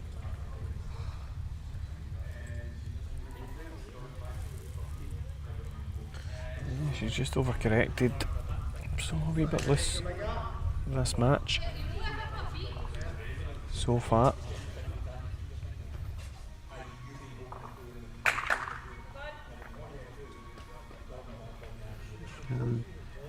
Daniel needs to gather the jack, I think.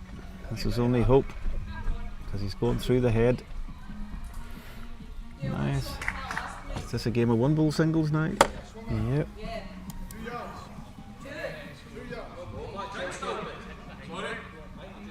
So Anne's just asking how far short.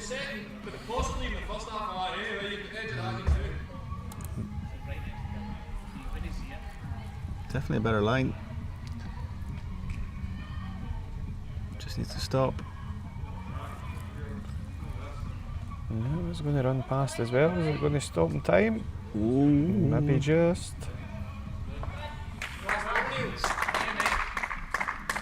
So Daniel asking who's lying, but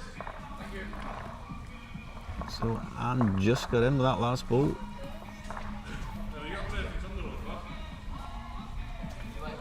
Just for his confidence, Daniel just needs to draw this dead, but he does have a chance of moving jack or bull. Tell you something, it's close to this bull here. Gets that. Got it. Planted it, made a pair. So it wasn't conventional, but he got there in the end. He scores 2 shots, and he's going to turn that round and lead 2-1 at the halfway stage in this singles game.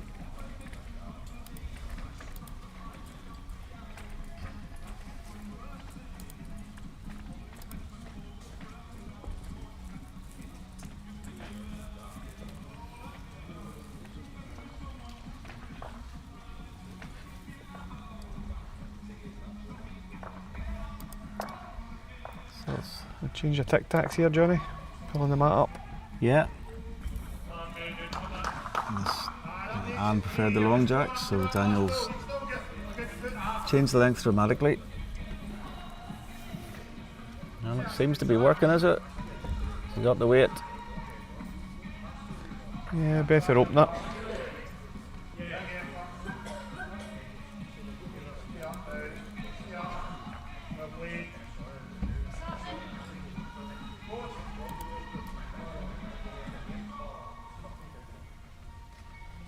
Doesn't look too bad a reply for Anne either.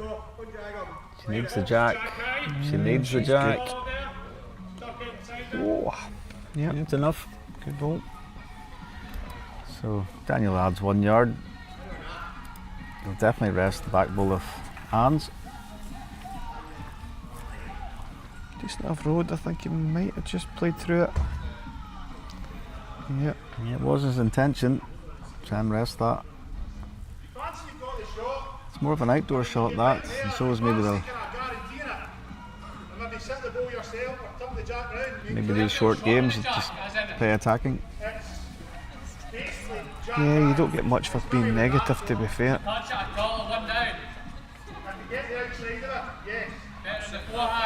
Not the ball Anne wanted.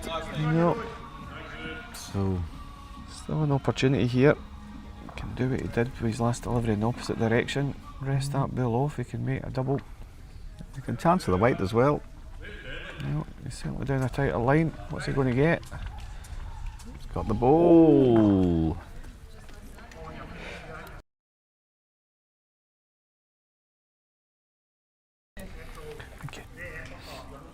We nearly had a big dirty sneeze there, Johnny, on it, but I think I just caught it in time. I don't think anybody heard it. There's no wipes for the screens on the computer. Ah, dear. It's all happening tonight. Yeah. If I was Daniel, I would try to draw that. It's just left Anne a lot of room to draw for 2. He had a 1-0 lead, or sorry, 1-shot lead. So is Anne taking advantage? Oh, I'm not so sure it's there yet. No. No, she was Her in a line. perfect line. It was all over it.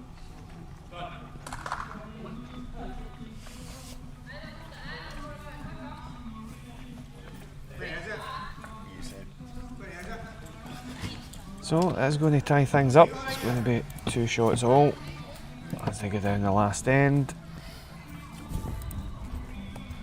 And joining us in the commentary booth, good evening, Graham McDougall, Scottish Senior Champion. How does it feel, pal?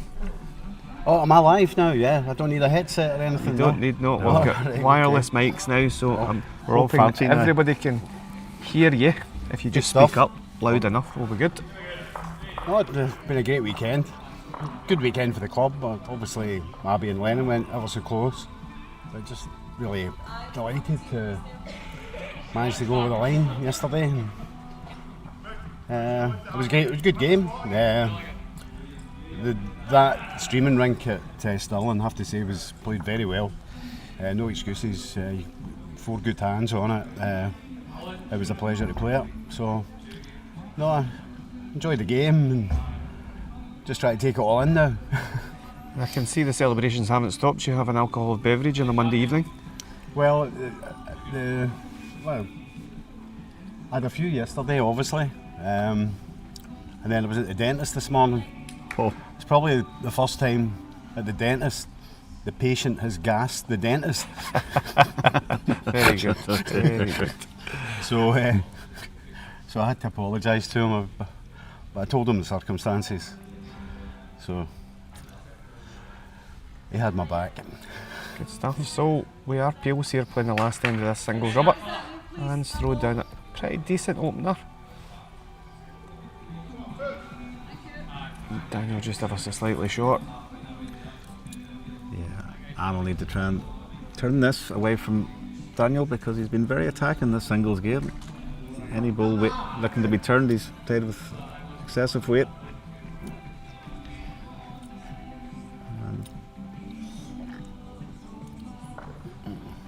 Oh, just rocked up enough that it gives him a wee opportunity. A tighter second shot, but also got the wee turn in the jack round the corner now on the top side. Certainly plenty quick enough. Is he too quick or is he going to get down for a piece of the jack as suggested? Perfect. He's wow. got the jack.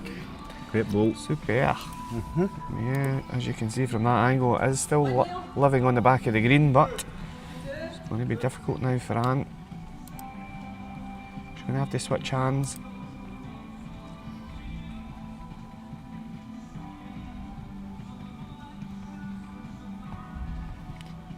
Deep in thought, not quite sure. Yeah, committed to it now. I think she should play this for her forehand. That's what she has been playing. It does swing away, but Yeah, because her road's good enough for previous deliveries. However, she's elected to go the other hand. Just going to fade. Yeah, as you can see, it's maybe wriggled round for second, but it's going to be a victory here for Daniel Baker. He dug it out the fire with his second last bowl here. He's in again, I think. A couple of turns of that might make a difference. But nevertheless, it's going to be an important 2 points for Team Strachan. After the difficult start against Team Montgomery, they have got themselves on the board on a couple of occasions now. It's victory for them by way of 3 shots to 2. yeah. And Graham, you played the Saturday and the Sunday. You had a very early start on the Saturday at 9:30. Yes. And then you had to go out on Sunday at 11:30. So there's quite a time gap. So how would you relax or prepare for a game like that? I think the morning games were actually good because you're, I wasn't stupid the night before and you're up early, and I think Not hanging about for another You've got that bout. instant focus rather than, I was thinking about yesterday, and okay, it was 11 o'clock start for the final, which for a Sunday was probably ideal. I think if, for instance, the main gents final was scheduled for 3 o'clock. I think if you wake up Sunday morning and sort of how do you pass your time when it's only basic for the likes of myself, it was only like half an hour drive through to Stirling. So for me the time suited me. Yeah, because you can't hang about, and there was a lot of delayed games. I think. Yes. Yeah, there was some games obviously, went all the way to the wire. Some, nearly 30 ends, some of them. So that had an impact on the scheduling a little bit. But And you end all your nutrition for preparing, getting your carbohydrates and your jelly beans or jelly babies for. well, the good thing about the morning fixtures, it gives you some time to spend at the bar in the afternoon. I think Johnny's rubbing off you too much. Is this what it happens to be a successful bowler, that you just take to the bar thereafter? I think that's why Johnny likes morning sessions as well. Yes. It gives him the afternoon free.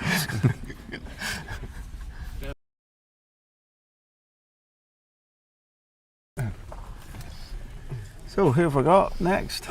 So on screen, as you can see, we are going to have a doubles rubber, and it will be Anne and Daniel, who you've just seen, and they'll be joined alongside Amy Harris joining Anne and Callum Goffin joining Daniel.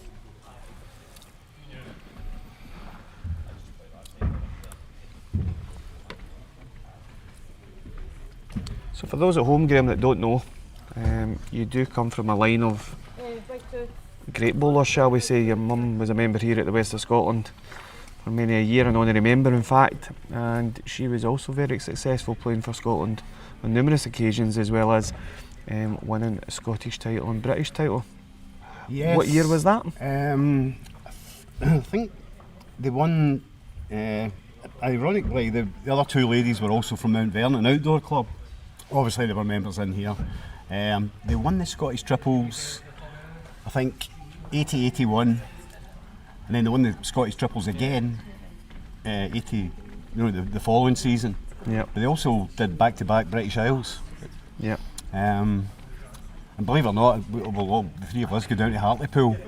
One of the finals was at Hartlepool. Yeah. Yeah, I think the second one. So no, she had a good record. Perhaps when the monkey was still alive. Yeah, something like that. I think she also won the Scottish Fours. That's right. Indoor. The story about the Scottish Fours back then was that the West of Scotland won it, and then they taken a completely different four out Yes, the following year. that's right. And won it again. Yeah. So, Uh-huh. so you can now say that you've joined your mother, and that certainly the indoor ranks you've obviously been successful outdoor, but Uh-huh. you've now got that Scottish title Yes, under your uh-huh, name. So yeah. not living in mother's shadow any longer, you would No, say. as I was reminded earlier or last night, you might remember Jean that used to work in here. She works Yep. in the bar at Shettleston Bowling Club now. Yes. Yeah. She made a comment on Facebook. She did make a comment. She says, "Oh, well done, but you'll never be as good as your wee mammy Nancy." Yeah. So she obviously fondly remembers her. That was a good, decent start from Daniel. Yeah. So Amy Harris leading off here for Anne. Anne's skipping. Yeah, Amy looks exhausted. Just overplayed at the top side here. So at the change of ends, advantage Team Strachan.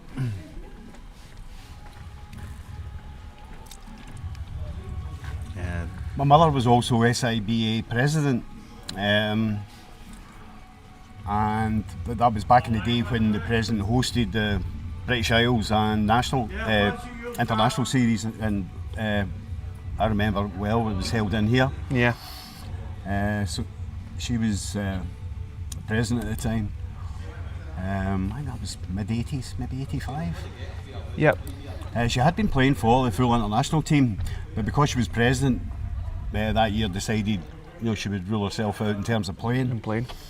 I remember the day well because I borrowed just shows you how long ago it was, an old a video camera which was like state of the art back in the day. You carried a backpack and a battery and recording device.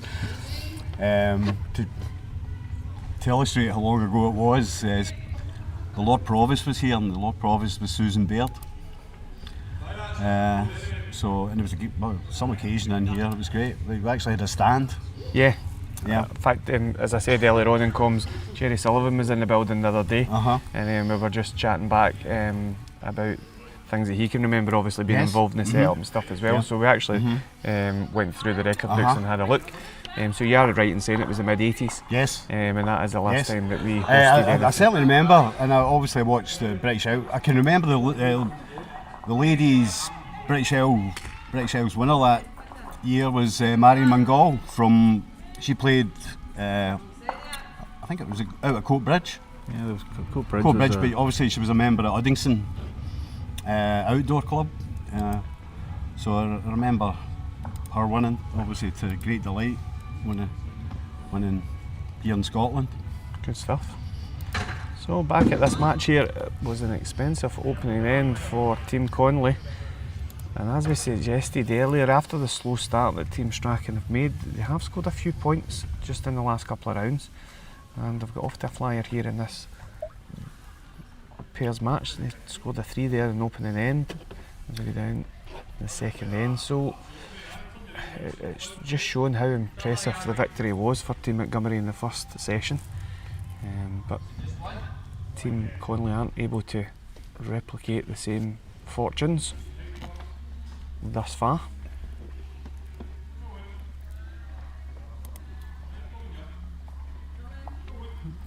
Yeah, it's unusual to see Amy leading, but I think she's not happy with her form, and I think she's made the decision to go to lead. She just looks tired. It's been a busy day for her. It's not easy rushing from work and then having to play 21 games. And she's a mother as well, a young child. So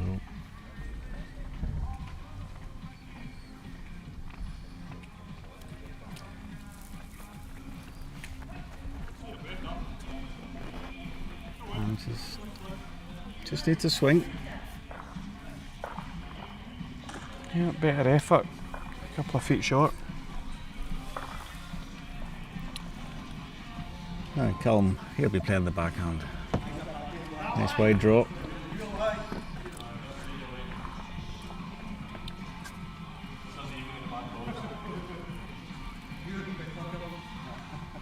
And any changes to the sport you think would be welcome in terms of tournaments, and be it a one-day tournament or be a over a week? Any innovations you like in the sport, or anything different? Well, obviously. Are you a traditionalist like? No, I think if there's still appetite for all formats, and obviously the likes of what we're doing here is totally different. It's short, sharp, fast, and I think that's the way ahead. We've all seen over the years how sets play is obviously more prevalent, especially for TV games. It's much easier to schedule. Nobody's, if it's a singles match with a traditional 21 up, and it's 18-2, who's going to watch, for, and it could go on another hour or so, 2 hours, you just Back in the day when there's no respots. Yes, yeah, so much. But I suppose we have got to tailor the game for viewing as well to make it popular. And meanwhile, Team Strachan is piling on the pressure now. I think she's got a running shot on. Just go for this white. Certainly found some form. Has Daniel and Callum having... Well, is he going to get fortunate? Oh dear, Oh dear, dear, dear, dear. We could see it all the way up the park. It's went all the way through the drink, and it's going to be. I think she I'm was, getting into trouble yesterday for clapping a shot like that I played. Do you know, she actually told us just before we came on air, she says to me that Mr. Pagan gave her the glare. She did apologise, but I think he then mentioned it on the streaming yesterday, the wrong bias, that she did clap it in an inappropriate time. well, I just heard her talking about Christmas there, so she's talking about baby Jesus. She just got a little bit partisan in her presidential role, you know. So apologies to Stuart for that, but So right, he took it well at the time. So what you're saying is she watched your bowl for yesterday and learnt from it there? Possibly. Poor Callum just scratched his head. Yeah, and Good. Amy's probably delivered down her best bowl of the match as well. So all of a sudden, from what was looking like a 6-0 deficit, the weekends had an effect on us all, shall we say? Graham, stop breathing on us. I tell you, you've got a cheeky after yesterday, Boyle. I think my dentist took your teeth out as well. Oh dear.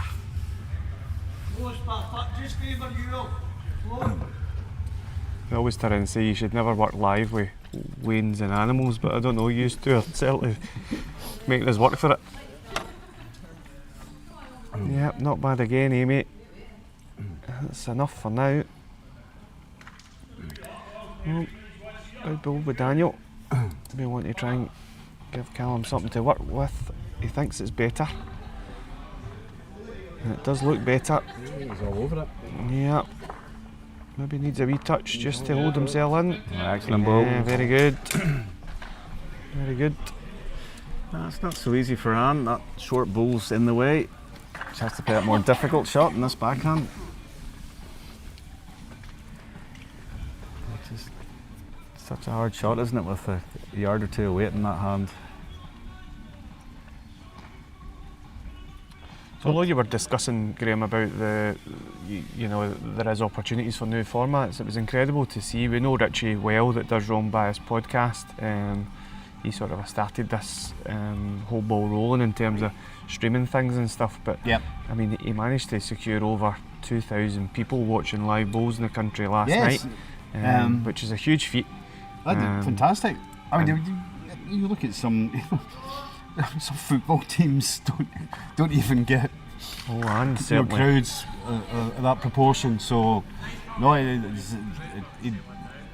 and Bolty do a great job. You know, it was funny. Richie, obviously, he's that used to streaming, you know, PBA events and other matches like that, where predominantly it is set format. So he was always wanting to put like the ends up as well. He said, "But I don't need to, you know. It's Yeah. 21 up, 21 up. you know." And I'll tell you, you certainly put the miles on the clock. There was your game. Yeah, some of the games really went all the way, you know. Yeah, I was Yeah. going to say you'd probably been looking forward to you being on the stream because your games were pretty sharp. But in contrast, one of the senior semi-finals between Stuart and Flash, it went on for nearly 3 hours. Yes, that took quite a while, that game, yeah. Well, Yep. Annie, you're going to get a result here. You need a couple of turns. No, Second anyway. just against, so barring a disaster, Team Strachan are going to climb this table yet again because they are racking up the points here.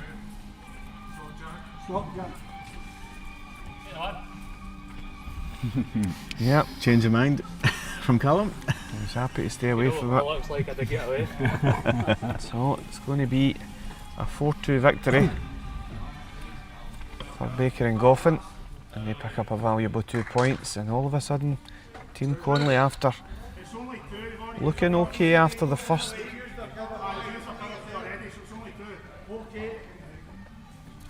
round of results, they were pretty far down, but a run of results here, and we'll just pan over. Show you the scoreboard there in rank 1 just in the corner, as you can see. It's 3-2 to Andrew Strachan, playing the last end of this singles match. I'm not sure how the other games are going, but with Strachan coming into this, it sort of reduces the chances of somebody getting the 28 points as the highest runner-up. Yeah, all important, isn't it? Yeah, if Team Sinclair can win a lot, then that puts them in the reckoning. But as I say, I'm not sure of the results.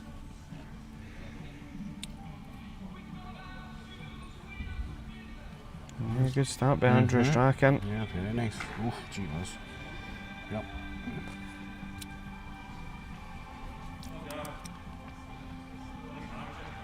Jack deciding to run at it with big weight, or is he going to play chop and light?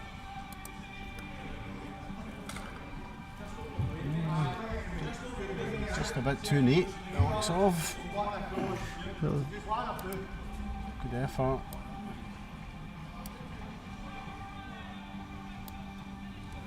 It's not a great bull, to be fair. No, it doesn't give him too many opportunities. Yeah, he knew that. He grimaced when Yeah. it finished. So Andrew needs one in because Jack is eyeing up that blue bull. Yeah, if he gets inside this back one, he's not too bad. Good position, yeah.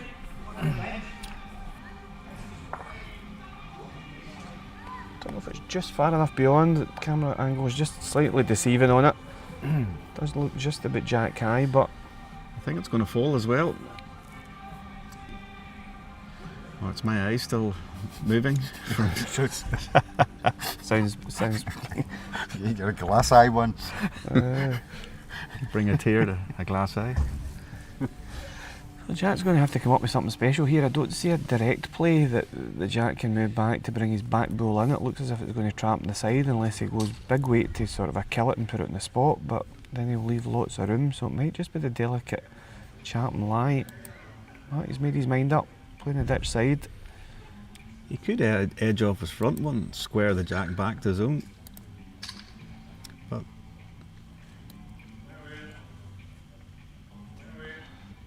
Just stood up the extra yard or so.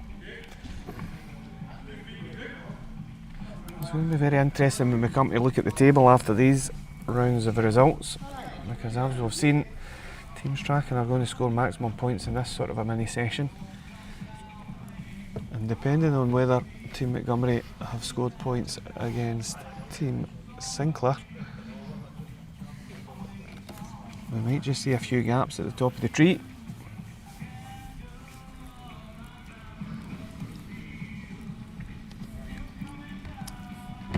Yes, I did see that incident. Unfortunately, the umpire. yeah, with Stuart O'Harney, Right, okay. he's just commented and just want to ask Graham a question. Was it if he'd seen when umpire kicked Ian's bull? Yes. Yep. I'm afraid it's probably, in bowling standards, it's probably been the most shared video. There's always this funny morning. how all these things. Yeah, many years ago was it Potters? You know, the jack was moved, the ball was lifted out that shouldn't have been. Yeah. And it always comes back to sort of haunt whoever's been the guilty party. It's it is unfortunate. What stage of the game, Graham? Do you recall what stage was- of the game, roughly the scoreline? I can't remember exactly, but the issue was there was either a shot or shots that had already been conceded. Okay. So before the ball was moved. So obviously I think the players were happy with that, but then it becomes contentious. But bear in mind that another ball that may be in the measure has been moved. I mean, it's pure human error. You can see from what I've seen today. I didn't see it live, unfortunately. As people know, we were bowling as well at the time. Pure human error, but when it's such fine margins as you've seen, the scoreline at the end, it could be massive in terms of changing who wins a national title. But as I say, it's obviously there's rules for displaced bowls, but when the umpire's on, I'm sure they've got the right to put it back to where they think it is. Obviously, you would like to think common sense could also prevail, and the players would agree on it. Although it's to have it back in the exact same position when potentially it could be, Yeah, you know, it happened to me at Northfield in the televised game against Alex Hurry, where the umpire, or the marker came out and went to the measure and moved the jack accidentally. So he went to put it where he thought it was, but Alex wasn't happy. yeah. He wanted to move it himself, and he lifted it, moved it, I don't know, a foot further from where it should have been. Well, But the governing umpire came out and said, no, the markers, or the umpire will replace it where he thinks Yeah, it is. yeah. It did upset Alex. Yeah. He thought it. It's happened to me. I've asked for a measure, and the umpire has inadvertently moved the jack. But in those circumstances, I think common sense should prevail. No matter what the umpire thinks, if the players agree, you know. Yeah. I think that, you know, obviously if the players don't agree, then it's got to be down to where the umpire thinks they should go. It's a difficult one, but for me, common sense should prevail. If the players agree on it, you know, that's fine. Play on. Yep. So next game we are going to show here is a triples game. It's going to be against Team Montgomery and Team Sinclair, and I can bring you the updated table as well at that. And as you can see on the table, as we thought, there has been a massive gap now opened up by Team Montgomery. They have scored the last couple of victories against Team Sinclair, and with Team Strachan, they're now only 1 point behind second place, picking up all those points against Team Conley. It's looking likely that the form team that we suggested at the start of proceedings, with their massive shot difference as well of plus 41, could be on their way to a victory. But what I've noticed is that Team Sinclair didn't take advantage, and now we're in a position that chasing that 28 points for runners up is going to be very hard to do. Yep. So Stevie Hume will be sitting at home, quite content that he might be getting dusting off the old boots for next week. But still plenty of points to play for that they can get them. No, they can't actually. can't, I don't think. So it's actually confirmed. It is Is this confirmed. the last qualifying? Last qualifying round? night, yep. Thought that. Okay. So Team Yes. Sinclair will also have to try and turn Montgomery over here to have a chance of anybody actually winning Yeah. the evening, because of Yeah. the 10-point gap at this point in time. That's only chances of somebody to win it. Yep. So confirmed that Team Hume are going to be the second highest runner up, no matter. And the draw's being done tonight, is it, after this? It is. As soon as these matches are finished this evening, we will conduct a live draw, and we will indicate who plays when. There will be 2 sessions of quarter-finals because we use the 4 rinks here. The quarter-final 1 and 2 will be played, and then they'll swiftly be followed by quarter-final 3 and 4. But I'll explain all that when the draw is done later. As you can see, Gavin's got off to a fresh start, holding a couple of shots.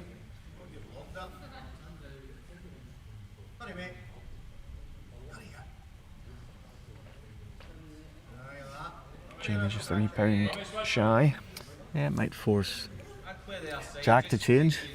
And this is the first time we're having a wee look at Jack Montgomery on this rink. And he's been here every year since this has started.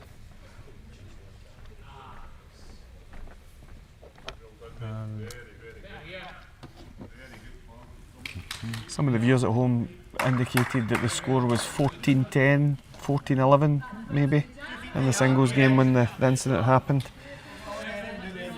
It's sort of a slightly makes it easier when it's early-ish in the game. Obviously, the way the game shaped towards the end, obviously, you know, it would have much more of an impact, potentially devastating, you know. But okay, but so it was 14-10, they reckon. Yeah. At the time.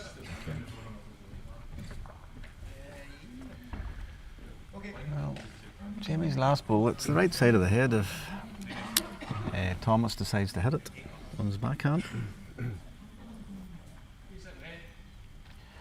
Stuart's just trying to figure out what shot he's going to play and where the jack will go if it's hit. Yeah, we can see Jack crouching down. He's indicating get deep, just in case they plant the front Red Bull on. So Graham, does the senior singles indoor, does it qualify you for a British? Or does Unfortunately, no. it? No. I know it's one of your bugbears, so I'm expecting a rant coming. Yeah. I was going to get Gary Hood as my agent on this one. No, it's unfortunately both outdoor and indoor. It's the end of the line, winning the Scottish title. Yeah, and the same That's the only unfortunate. Yeah, the same. So basically, I've won 3 and none of them qualify you for any British Isles representation. So So am I right in saying the only senior title indoor and out will be the senior fours? correct. And that, for me, that goes everything against the grain of reducing costs, etc. You know, if you're going to do one, you would suspect that for it would one be, person, you know, in terms I of wouldn't- yeah. costings to each association. I know the national associations have slightly different criteria. You know, I think some are, for instance, they'll have it over 55, some will have it over 60. Okay. But I don't think it really would matter. You know, if you brought together them all for Yeah. a British Isles, but that's the only. Because I'm hearing there's lots of changes this year being implemented. Yeah. In terms of the British Isles series itself, Mm-hmm. they're actually going to have 2 matches on the one day for each team, Right, and yeah. it's reduced from 21 ends to 18 ends. So I know that there's changes afoot happening in terms of formats, etc. But yeah, they've just still not got No, round it is, to include. and that's the. Well, But, you know, big drive coming. Thomas just missed. Got one away. Yeah, I think it's maybe 3. Yeah, Definite. I know certainly the outdoor, the sort of the junior disciplines. There's more representation for them, Yeah. which you know I don't disagree with. But there's outdoors. There's the standalone tournaments that gets you into the British Isles. So you've got the under 25 Andy Meekison pairs for the guys. Okay. And you've got the Linda Brennan under 25 pairs, standalone tournaments, which get you into the. Right, some of these players could have won the under 25 singles as well, so they're getting a lot of bites. Yeah. Yeah, we spoke about it actually. I'm sure it was over the weekend at some point, Johnny, and we're wisdom full of the demon juice. But we spoke about it in terms of, you know, as much as you're now in the point where you're playing lots of senior bowls as well, as still playing within the other disciplines. Me and Johnny's in the age bracket whereby we don't qualify at all, so there's actually limited, because you can only play in one sort of a discipline. Yeah, I then get there's, that. You know, I especially get outdoor that. anyway. Yeah. So there's arguments on all sides, I suppose, but I can Yeah. certainly understand you're at your stage where you want to be playing as many things as possible as well. So, but they're never going to find a happy medium with it, unfortunately, because of course they're trying to progress the sport in terms of, you know, giving youngsters as much opportunity as possible to try and keep them involved in the sport. But with that becomes obviously the hurdle and the cost, etc., which some associations I get that. in other countries Yeah. might. So just to give a bit of balance on that. But yeah, it's never going to be, never going to please everyone, unfortunately. But yeah, hopefully there might be a change. Yes, you never know. I've brought it up with 1 or 2 people. You never know; it might change. Why don't you I think just the phone most them? galling thing is, you know, the association still promote it as a sport for all across. You know, Very good, diversity, age group, the lot. Gavin. Yeah. But I'm being selfish, but I'm not seeing that for the more senior bracket. You know, for the junior bracket, yeah, I get it, and obviously. The disability and, you know, the visually impaired coverage as well. They get their series, and I'm not, you know, not decrying that in any way. But no, I think there would be appetite for it, you know. Yeah, and I think we've got to remember as well that predominantly still, although we try and focus on lots of youth stuff, the demographic of the sport, as things stand, is naturally of an older generation. So, Yes. Yeah, so, well, so I your get argument that. stands. I get that. Whether everyone agrees or disagrees, Yep. it's the demographic of the sport is predominantly older. Yep. Yep. Yep, so Team Montgomery are now just starting to put the foot to the pedal. They're looking to wrap things up here pretty sharpish. They've raced out to a 3-0 lead and holding a few shots. Jack just looking to tidy things up here, try and narrow this down if he swings off. We pound over, but looks as if it's in the count as things stand. Jamie had the line, just needs 3-4 feet, set the Red Bull out.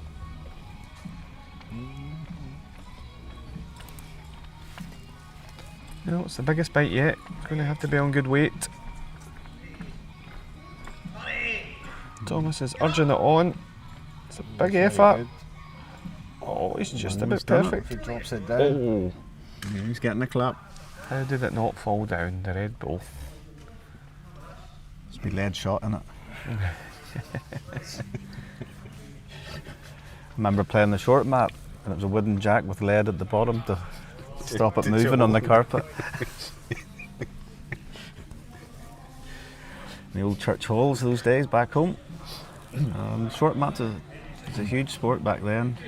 Still huge sport. I just seen over the weekend Yeah, as there well. I was seen the Taylors was it British Irish Championship on down at Solihull. Big series at Solihull. And I seen the squad that I think it was England that was victorious, and I seen the squad that they had. There was a pool of God, about 20 odds of them, you know, and so yeah, short mat's very prevalent. I'm sure. They had their own world championships as well. A lot of teams in Europe, playing in it as well. Oh, yeah. A wee bit of charity there for Stuart. Played almost the perfect bull, but on the tap there. just gave the shot away. Changes Thomas's shot now. He'll just be looking to play the other side. Anything inside the Red Bull that's just about jack high. Give him another shot. But yeah, looking like hosted quite a big series. I'm sure it was last year. I remember Stuart Anderson. who we know Stuart well. mentioned the last time he was here. He was down. Yeah. I think he actually took part in. He did. Yeah, Stuart's brother's a very good short mat player, Yeah. Davy Shields, and he's won quite a lot in Ireland when he was living there. Am I right in saying Renfrewshire, they've got leagues and stuff like that? That's proper short mat. It's a different type of short mat. It's not the international code. They play with specially made bulls by tailors. They're heavily biased, Okay. and the carpet's 7 foot wide, with a block in the middle, but you can't fire. That's why they're heavily biased. Where the Irish and the English and the Welsh now, I think, have amalgamated, and sort of the Scottish. I mean, Davy Kelly has it down in Stranraer. They play, it's 4 foot, 4.5 foot, 5 foot wide, but you play with normal bulls. Right, okay. Yep. So the game that we play in the East End of Glasgow, Graham, because I know that's called carpet bowls. Yes. That's different again because Yes, you play with yes. a sort of a mini bowl. That's it. They call So it carpet there's many bowls. codes of this short mat Oh, yeah. that we're speaking of. Yeah. But the international rules, I think it's based on the Irish rules from years ago, and that's what everybody's happy with. Yeah, very good. So if you're not happy with the British Isles, Graham, you might want to take up the short mat and you'll get a game. I'll just wait till you two guys are seniors and then we go into the senior forms. I don't know the way that this was drinking at the weekend, they might not make it.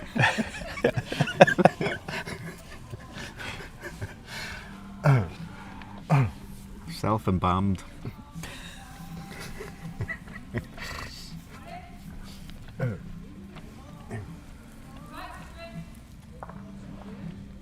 Just developed a lack of tolerance to ethanol.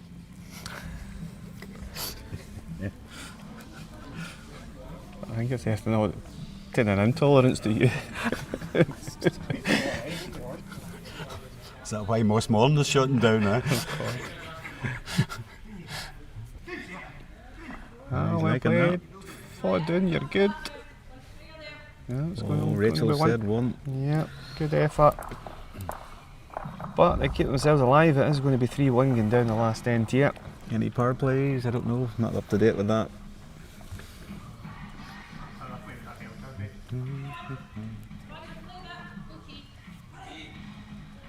Oh, big change of length now. Full length from Rachel. There we are.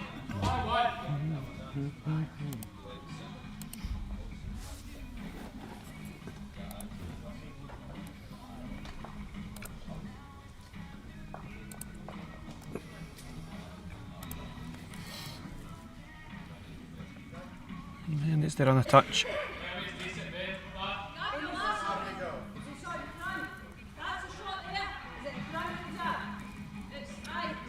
And Gavin must be nearly a senior as well. I remember playing him at international level many moons ago.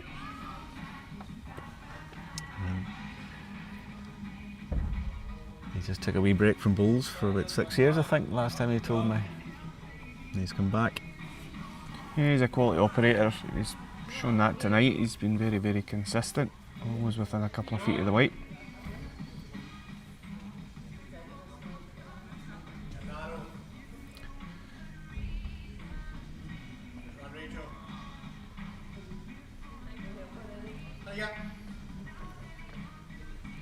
Yeah, and Rachel's proficient at the outdoor as well as the indoor.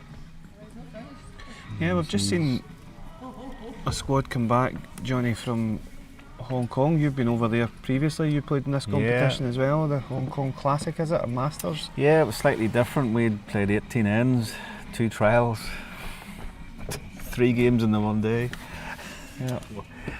Yeah. Rachel won the pairs event that they hold over there. She won it with Dee Hogan last year, and then Scotland went over with different pairs and retained the title. It was Jess Weir and Alison Lamont, I believe, on the ladies' side, and Gary Prunty and Darren Galtieri holding up.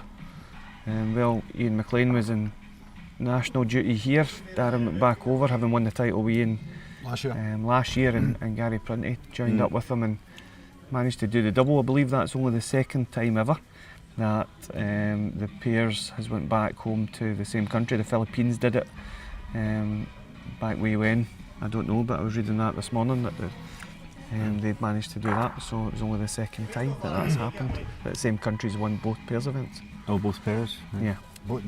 It was only men's in my day. Yeah. Then opened it up to the ladies. Well, that's the old diversity for you. Graham might get a gig at Hong Kong in the seniors soon enough. A common theme here, folks, if you're listening in. I'm trying to get Graham a game in anything that's out for a British Isles or a... Let's hear it for the oldies. If anybody's listening. Yeah. Good ball there by Jamie. Yeah, that's made a difference. Nipped in, gave Thomas a wee opportunity.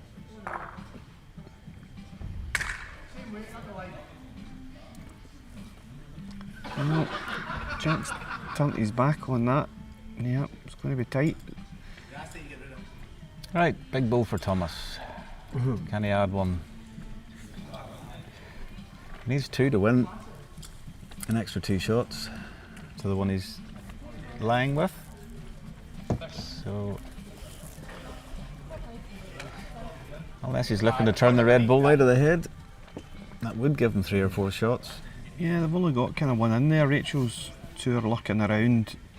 Just now you'd expect Stuart to get inside them right enough, but you just never know. Guarantee it anyway down on this side. Managed to stop on any of the balls.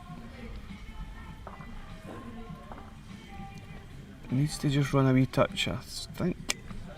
Needs to just run a wee touch. Yeah, he's going to do enough, is it? Yeah, it's in. Now then. Not sure why he's not happy, because does he think Stuart will just rip through it? Well, Because Jack's ball is at the back. we seen it earlier on, and we said the way that if he was playing with any confidence, just the full draw's there. It's a T draw. Those balls shouldn't be in the way. Yeah, it comes back at that length, doesn't it? Yeah. It comes all the way back. But he's now, as you can see, motioning with his foot that he's got 3 or 4 opportunities if he's down the throat of it. He's only Catch got one ball in the head. See if he hits the short red one onto the Rachel's green and blue one. He may take that red one out of the head. Yeah, might be in a bundle of trouble if it goes wrong. Or he might play one of Anne McCormack's earlier on and get a... Crystal off the chandeliers, crystal Yeah. chandeliers. That's it. The tourist route. Well, made his mind up, he's back at the mat area. Let's see what he comes up with. Yeah. Drawing. Backing himself on it. Certainly a fair enough height. Has he got enough weight to carry it? Needs to run a touch. Needs to run. It's going into the pack. So, can Thomas Kerr repeat the feat of his last build? Get another one in, and he could. Pinch the points. Yep.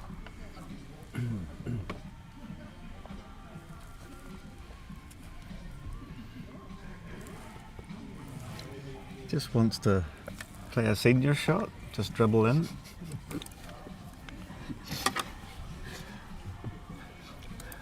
I did notice that on the table here, Graham thought we were having our half-time break like the seniors. He's got the shortbread out. He just needs his tartan rug and flask. There, Jamie. Well, you're a wee chance here, Thomas. You've played an end, son. He's the hurry. Very good. Yeah, that's in. It's made it with the proverbial brick wall, but all you can do is play the bills, and he certainly did his part. He's holding the 3. End it if the white. If you end it onto the white. Yeah, it's forced Stuart's hand, hasn't it? He's going to Yep. play aggressive. He's now saying that he's going down the spots. Great balls by Thomas. Fair play to him. Yep. It'd be easy to down tools given how the scoreboard's looking, but it all depends. Oh, you said this plant goes right past things. Stuart's ball spun around. Did It's it? still going to be 3 shots, I feel. 1, 2 conceded. So Stuart's ball spun around and stayed in the head, didn't it? I think from this camera angle, guys, that looks like the red ball on the right hand side, but I called for kneeling. called for a measure, so we're measuring to see who will pick up the points here. 2 conceded, definitely guaranteed a peel out of it, but Neil will just let us know. Thomas played 2 great ends there, adding Yep. shots. And by the looks of things, there's no kicking of balls here by our marker. And it's 3 shots. So You tempt fate. That's a great win. Very good. Yeah. After losing a 3 in the opening end, he managed to dig out a 1 in the second end and a massive count of 3 down the last. Gives them a 4-3 victory. As I said, good on them. Very easy being 10 points behind just to throw the towel in, but they haven't. They're still battling away. There's still an opportunity. And now the teams will go and play against a different opponent. So we will see Team Conley against Team Montgomery in the last round of fixtures. And we will see Team Strachan against Team Sinclair. What's the first game coming up, Johnny? Just because you know I've marked this. Indeed, that's why I'm asking you. Every week I'd never know. You've got, I don't know whether it's Jewish or Arabic. I'm reading from bottom of the page to left to right. So we have singles, so we do. We've got Andrew Strachan, and he's going to be playing Thomas Kerr. He's just seen played some great bowls in the triples.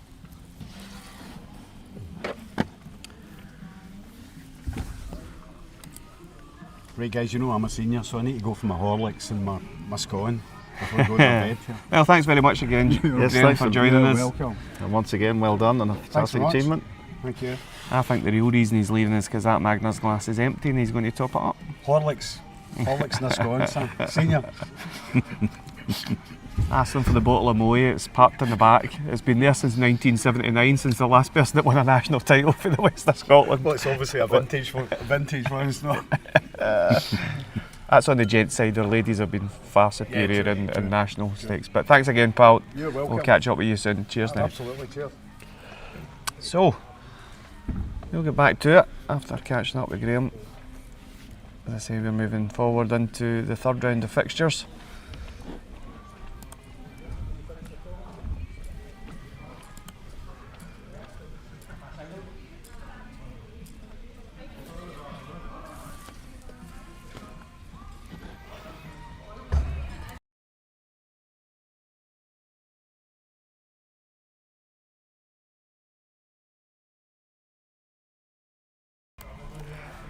Right, Graham's just jumped into a scooter to get off the green there. You could just see him in Benidorm. Oh, we're going to have fun for this for a wee while, eh?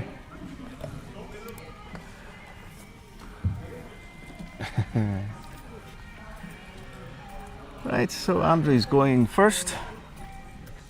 Both players have played in this rink.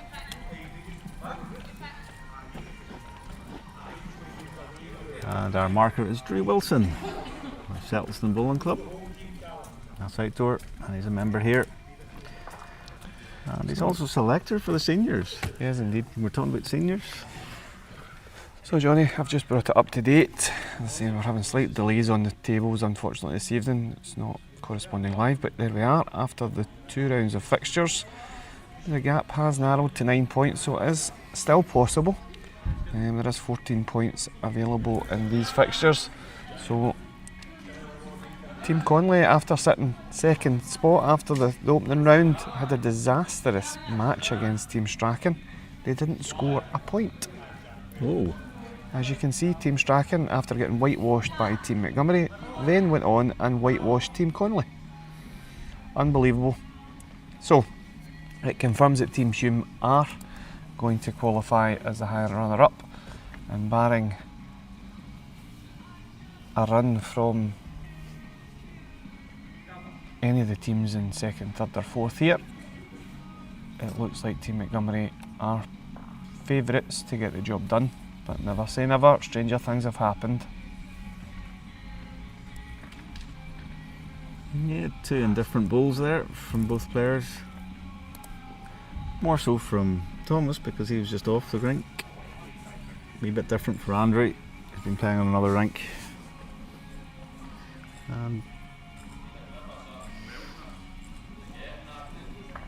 Yeah, picked the right road. Andrew just a yard over. So still the opportunity. Thomas playing down this side, but he played 2 crackers just moments ago. He's down a good track again, but he's just overcorrected.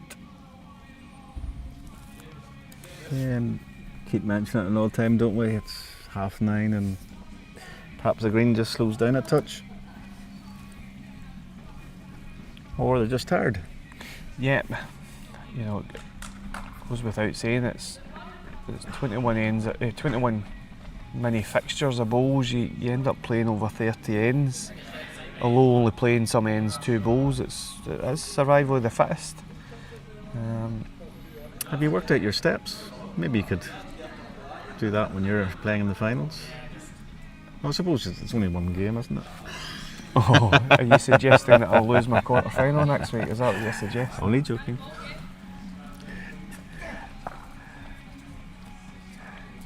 Yep, he finally made it. Both players corrected with the last delivery, but Thomas got inside Andrew and he's going to score the first point of this mini match. He'll lead 1-0 after the first end. Yeah. Go on, Misty. It's probably looking on. You either try a dead draw or you're just playing quick inside. Just pick a shot. So is finals night on a Monday or is it on Yes. a Saturday? On a Monday. So it's next Monday. Also made the decision, Johnny, not broadcast it, but we'll broadcast it live since we're on air, that next Monday will be, for now, will be the last West Best Threes action that we bring you. We are going to park the bus with it. There might be options for something slightly different in the future, but next season we aren't going to bring it back. And that's for a couple of different reasons. We obviously have sponsors that we have got to entertain and make sure that we're providing the best possible product for their input and wisdom that they support that they lend us. But I have taken the decision that I won't be bringing the West Bay Threes back for now. Obviously the decrease in numbers as well from last season has had an impact. Obviously we want to provide the best possible prize money. We've always prided ourselves here at the West of Scotland in offering the biggest prize money out with the professional realms of the sport, and we'll continue to do that, but we'll do that in ways that we see fit as long as that the bowlers support it. So next Monday night I won't be in comms because hopefully I'll be involved for most of it, so you, yourself, Johnny and Grant will be bringing us the last West Best Threes action for now. As I said, there might be conversations about a different variation, whether it's club v club. I've not quite decided on that, but in terms of this format, pay your money, take your chance, we will be bringing it to a close next Monday.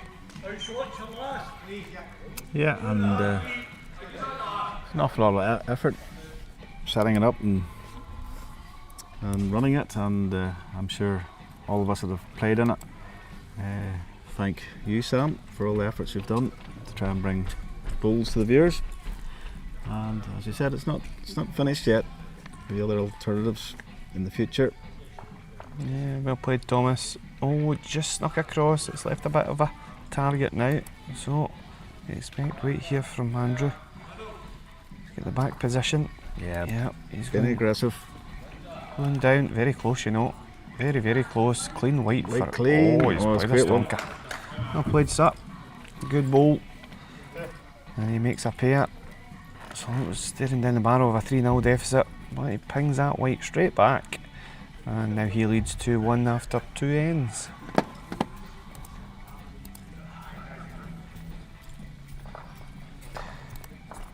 Yeah, I'm not quite done in terms of trying to bring new variations of the sport. I'm sure you will have heard there, Graham's quite happy with the sort of the traditions. So we're going to have an under 25 between a 25 and a 60 person and a senior citizen as a team. Well, you know, there's very many daft things come into my head, Johnny, but that wasn't one of them. I've thought of a few concepts, and there's been a few that I've publicly aired. There's a few that I've kept under my hat. Naturally, I'm slightly disappointed as well. I won't tell any lies. You know me, I shoot for the hip. There's been certain organisations, certain individuals that are across the sport. I know everybody's trying their own versions and they think that their ideas are better, but I've often been on the bandwagon and suggesting why we don't come together and bat our heads together. And probably over the last sort of 18 months, 2 years, I've threw myself into quite a lot of meetings and went to a lot of AGMs and special meetings of different organisations that are involved in the sport, and unfortunately I'm probably just at the end of my tether with it. I see so many folk drawing themselves into different sort of battles with indifferences that they've had with certain associations, and I'm no immune to that. I've got my own opinions of who promotes the sport properly and who's in it for their own self-gain, but regardless of that, the only people I think that that becomes a problem for is the bowlers themselves. So I think we need to do better as a collective, but nevertheless we've got our priorities that obviously we have to try and look after the interests of the members here at the West, so this isn't the best value for money in terms of that. If we're being honest, we put a lot of money into it from the sponsorship, but we'll certainly be still live and bringing live bowls in some shape or form. Yeah, we always do our nationals, don't we? Our finals. Yep, that won't stop. As I say, we also have probably the biggest one-day competition on the calendar, which comes up on the 7th of March. There is only one entry left. It did sell out initially, but there was a couple of drawouts, so to get us back to the magic number of 36, anybody that wants that entry can ping me a DM on the West of Scotland Facebook page and we will get you in for that. Right, all square after 2 ends.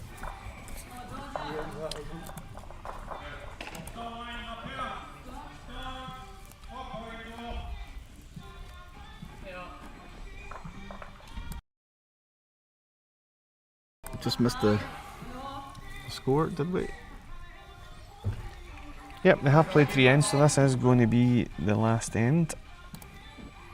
And it's all tied up at 2s. Well, we had it on Sunday, people bringing the mat up, trying to ditch the jack with their first pull. I haven't seen that.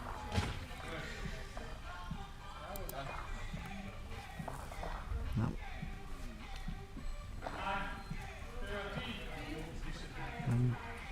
As Thomas had drawn very well in the previous ends. It was a big driving shot from Andrew that got him his 2 shots. But he'll not be happy with that. It's left Andrew some room. Yeah, Andrew's down a good road here on good weight. It's not bad, is he? Yeah, just needs to see it right out. He's good. Yeah, good start up. Just what you want at the last end when you're peeled. Slightly unlucky finishing to the side of the jack. So Oh, drop of the head by Thomas. He is quite animated, so you don't know. But I suggest he's just over maybe. Yep, just over corrected. it was always tempting to be up though, wasn't it, with that ball? Yeah, absolutely. Nothing for short, as we say. One of your famous catchphrases, Johnny. No play.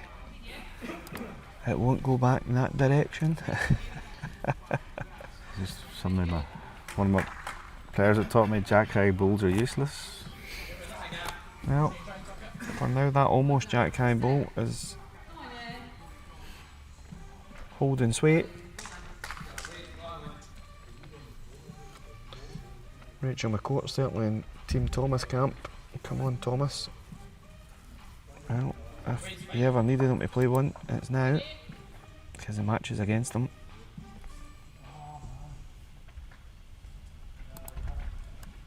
Is he wide enough? I think he's wide enough. Is he heavy enough? Just needs to run a pound, I think. And he's certainly chasing it. Yep. Has he got enough? Needs to run a pound. Nope, it's going to. And it might have been just that slightly tighter line. I always feel tighter lines suck up the weight. It's always a wee bit heavier. So a nice wide draw from Andrew. Try and draw for 2.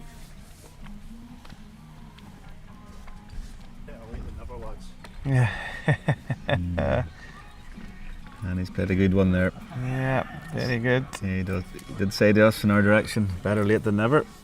It's 2 excellent bowls from Andrew and he takes the points.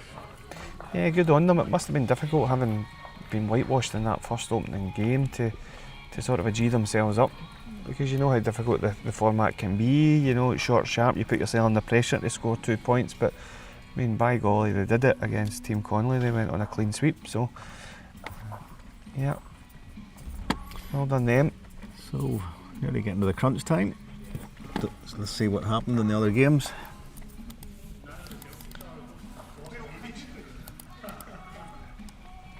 What's going to come next, Johnny? Right, we will have a pairs game. We'll have Jack Connolly and Amy Harris, and they'll be playing Jack Montgomery and Gavin Campbell.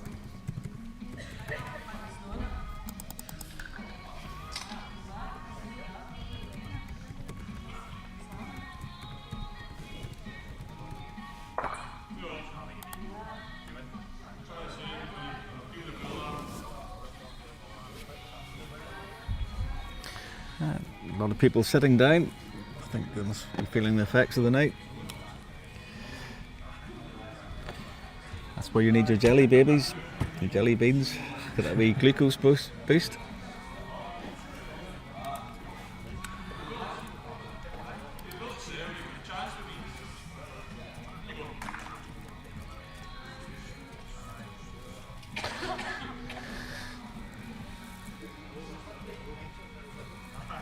So they're just finishing over in rank 5. I can tell you that Stuart Wiley's got last ball in hand.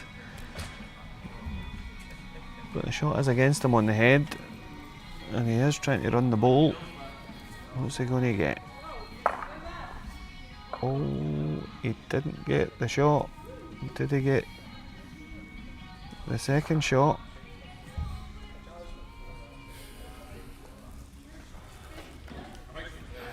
Yeah, Johnny, I didn't turn the camera around for that one. Slacking him old age. As maybe want to measure, see if they've turned that game round. As soon as they do, we'll try and get you the master board up. We'll let you know.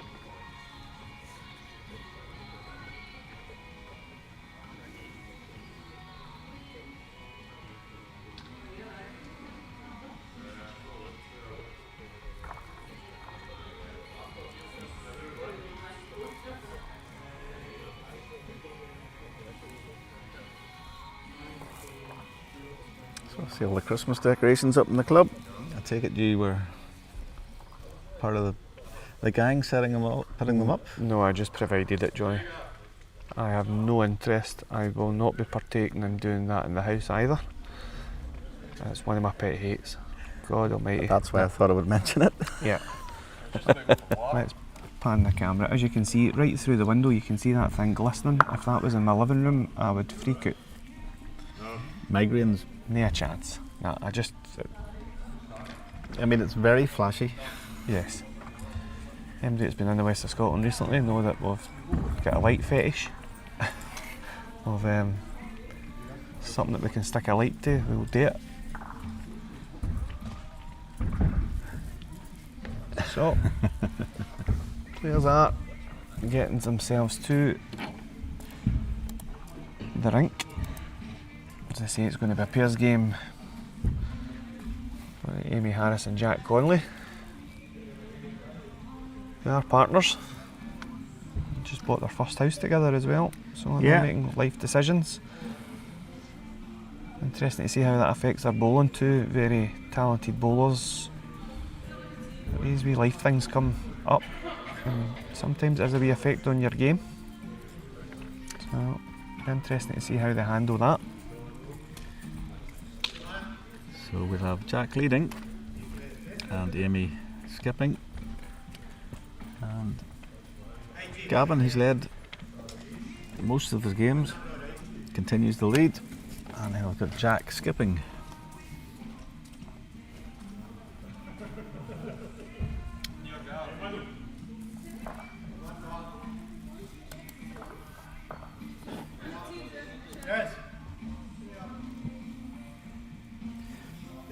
So Gavin's got all that up.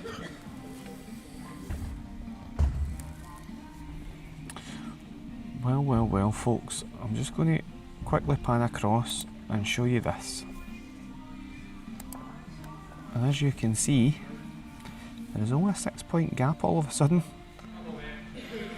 Having that big 10-point gap, Team Connolly did go 4-0 in the last session. So I can tell you that. The thing is, Team Montgomery play Team Connolly, so Yep, so that the longer that Team Connolly keep winning games here, the more precarious the position is going to be, and we might have wrought them all off, and we might have already sealed Team Montgomery in the finals. But I'll tell you, if they win both fixtures here, there'll only be 2 points in it, with a possible 6 still on the carpet. And also to add to the mix, the other two teams just aren't quite out it yet. If I just pan across again, as you can see, and look at that, Johnny, right in the centre of that scorecard, Team Sinclair and Team Connolly have had 3 and 4 draws in there. That might just be the difference of keeping them out of the equation. Meanwhile, Gavin did play it a honey, a bill just creeped over the front of his own. just a wee bit unlucky. He's left it open on that backhand.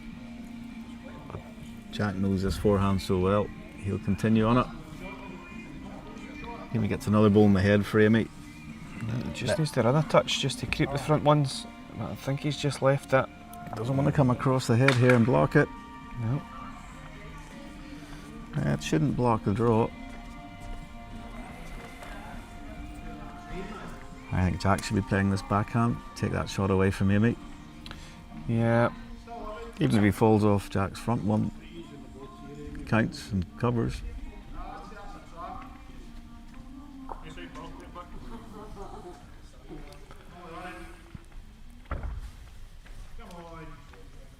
yeah, he's certainly on that side that you said yesterday, Johnny.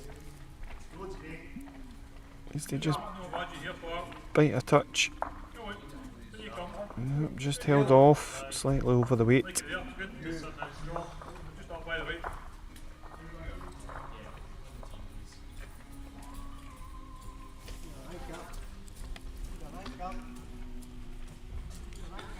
So we need to try and keep eyes across all ranks here, Johnny. Currently Anne McCormack's playing Stuart Wiley in the singles and they are measuring for shot in the first end of that ribbit. Now Amy, have you got enough weight to carry that line? Oh, No, just your weight. I thought your line was pretty decent. yeah, but it held up, I think. Yep. So, Oh, Jack didn't like that one. nope. He's turned his back on it. He's chucked. So another real opportunity here for Amy.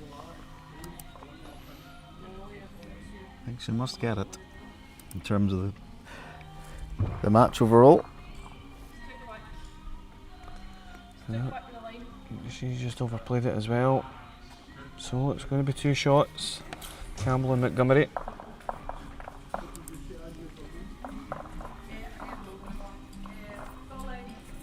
Yeah, and Anne got the shot because she's asked Bree to put the Jack full length.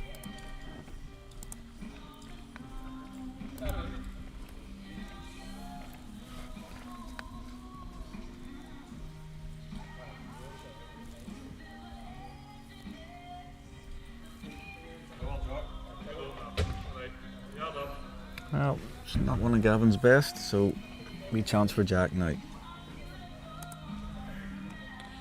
Tell you between Team Strachan and Team Sinclair currently. Team Strachan have got off to the better start, scoring in both ends of their matches, so And Jack's played a disaster of a ball there. yeah, by these 2 standards, they're 2 weak bowls. It's just more so from Jack as he's chasing the game.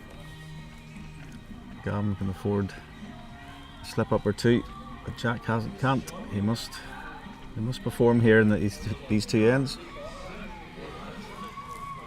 And Gavin's closed the door a bit.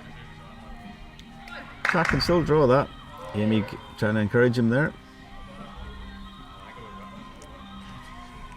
If you don't draw it, you're going to be doing the dishes.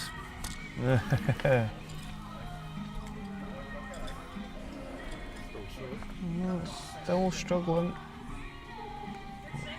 Well, it swings away from the red.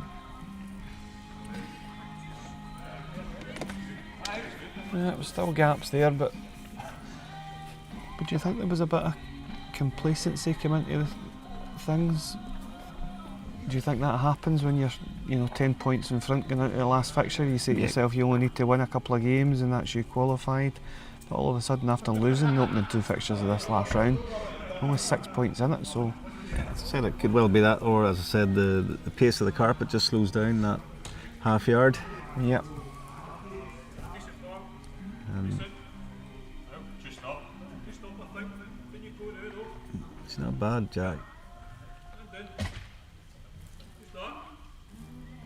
Yeah, there's 2 dead draws here from Amy.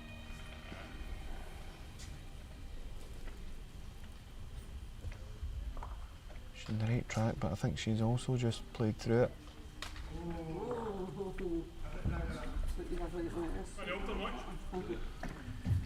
Jack loses what, 2.5 feet. He'll give Amy an almost impossible shot. Yep, so Anne McCormack scored 2 shots over in that singles game, so she's halfway through that singles game. She's 3-0 in front of Stuart Whiteley. So He just crept in, has he? Now Amy's a chance to sit the red bull for 2. Jack's wanting her to draw. That's a short ball there. Yeah, you can still draw it. It's not a problem. You've still another end to go.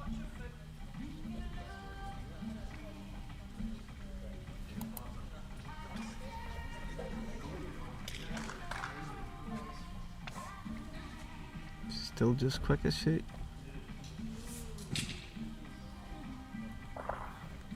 Yep. So it's going to be one shot. Quite loose end. Would you play your power play if you have it?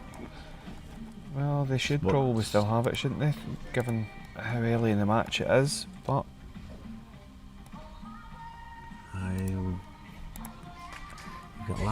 You've got last ball as well, Sam.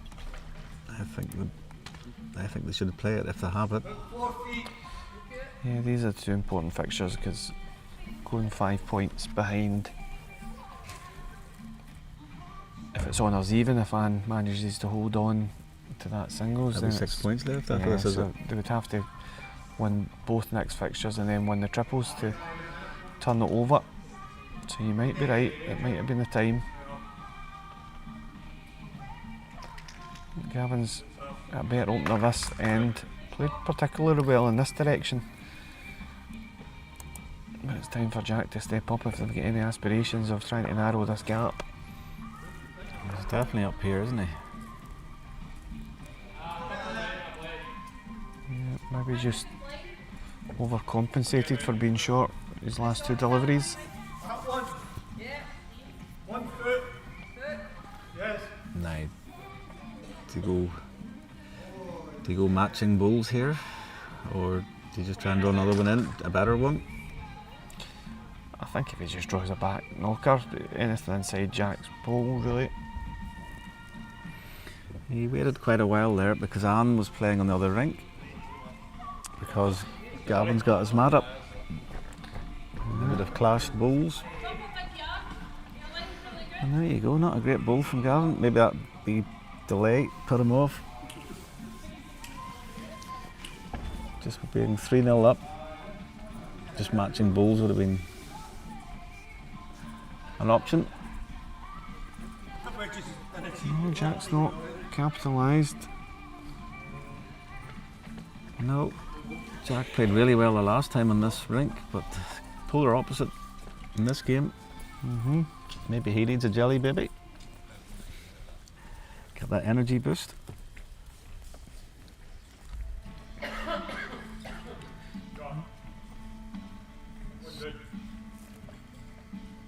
That's it, eh? Aye, mate, just need one hand now. Yeah.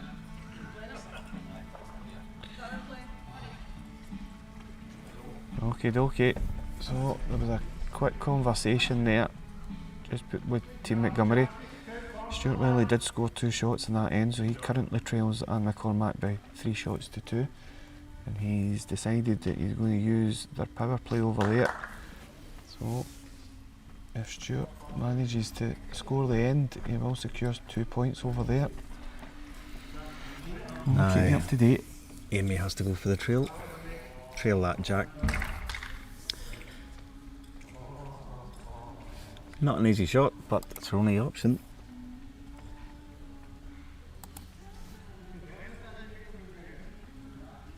Finish, finish.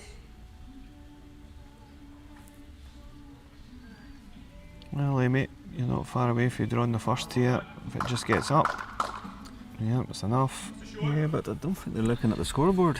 Nope. It's not what they've been playing at that stage.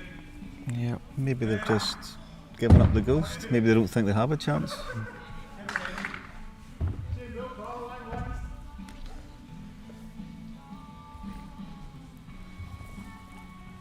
Yeah, Jack has to split the difference between Amy's and Jack's bowl, and he hasn't. Now, what angles are there? None. So I'm going to just bear over here. You can see just in the left hand corner of the screen now, you can see that Anne McCormack is holding probably 2 shots. As I suggested to you, Stuart Wiley is playing his power play. He's 1 down on the board. He's only got 1 bullet left to try and change things over. Anne's caught the cold of a few. I think Anne's had that cold for a wee while, pal. Oh, I'm just going to run across Stuart on the mat. On its way. You'll see it coming into the head just in a second. Needs to secure the shot, or it'll be 2 points to Team Connolly. It's just held on him. It's just held, so Can I play off that side? Anne's going to, barring a disaster, she's going to score the 2 points there. And we'll get back to Amy's made up her mind now what she's going to play. She said give it a bash. Yeah, She's misread the score. She says, is this the last end? That's a strange thing to say when... If she knew it was the last end, she would have definitely tried to turn that jack. I'll bet not for that. I'll look solid. 15 catches that. Oh, easy, ball.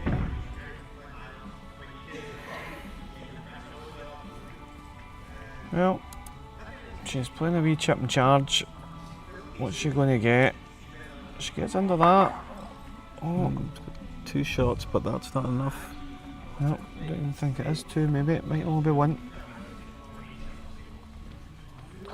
So it's going to be honours even, so that is going to give us the dilemma that they are currently 5 points behind, but it's And more if they important. played the power play there as well, if they did, they would have got their points, I think. Yep, you suggested it before they played that end, The last bolt. but let's wait and see. When the scoreboard has been updated, what happens? Team Sinclair and Team Strachan still weren't out of it at that point. Just waiting Brian Ellie updating it so I can then get a copy. Yeah, Brian's usually Dr. Doom, isn't he? Tells you who's out and who's... Yep. I don't know. Who's the singles game now, Johnny, that's coming up? We have Jack Connolly, the 2 Jacks. Jack Connolly against Jack Montgomery. And they'll be playing to a white Jack. Jack. Okay, I'm going to go and get Brian Ellie to share this with me. Give me a wee second.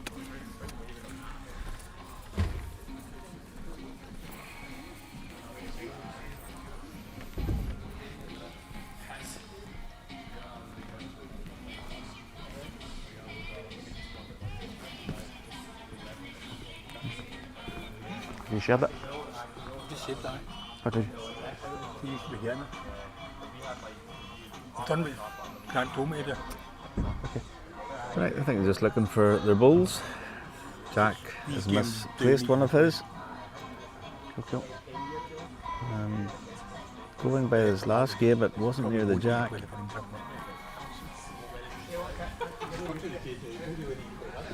Okay. So, players shake hands. We've got our secretary, Neil McMonagle. He's going to umpire, or mark the game, sorry. I think Jack's discovered where his bull is.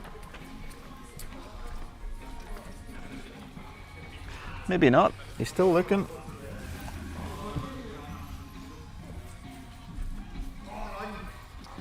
I think he's kicked his ball over the hedge. No, he's got it now.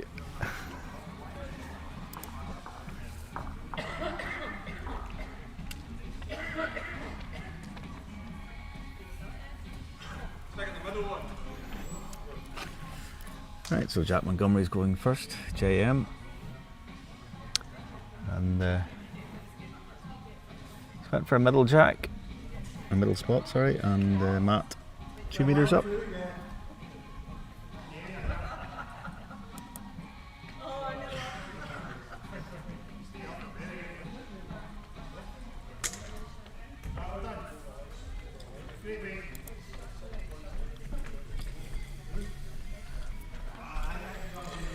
Okay, Johnny, back with the table.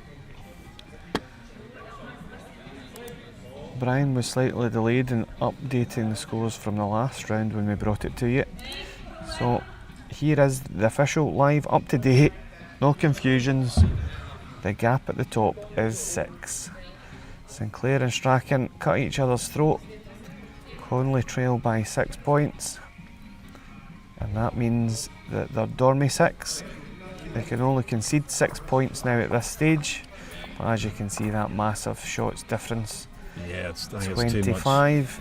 It looks as if they have secured the final winner's spot, barring 3 absolute hidings in these fixtures.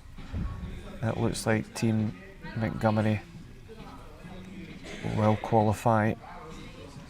As we already told you earlier, Team Hume are going to make up the second highest runners up from all 6 weeks, and that should bring our finals night lineup to a conclusion.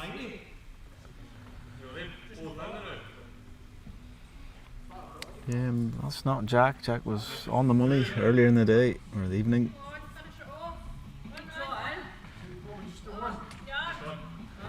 And just feeling the effects. Work, home life, everything. Yeah, it just shows you how massive though that opening, when you see that the gap's only 6 between Connolly and Montgomery. Montgomery won their opening fixture 12-0. Connolly get beat their second fixture 12-0, and there's only a gap of 6, and they're currently sitting in second place. And it shows you what's possible in the format. It can change around very, very quickly. For all night we had Strachan out of the equation. They're only a point behind second place as well. The beauty of the format, that anything is possible, and Jack just showing us what he can do, can he? Oh, maybe he's aye, maybe he's not. I think he's guaranteed second shot.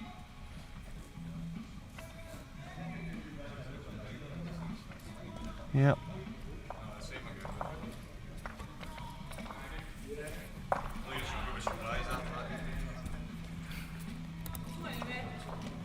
Come on.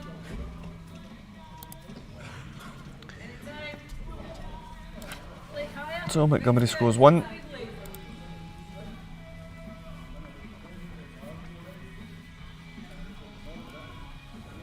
And leads 1-0 in a match that will secure it all for them if they manage to get over the line here. It will be mathematically impossible for anyone to catch them.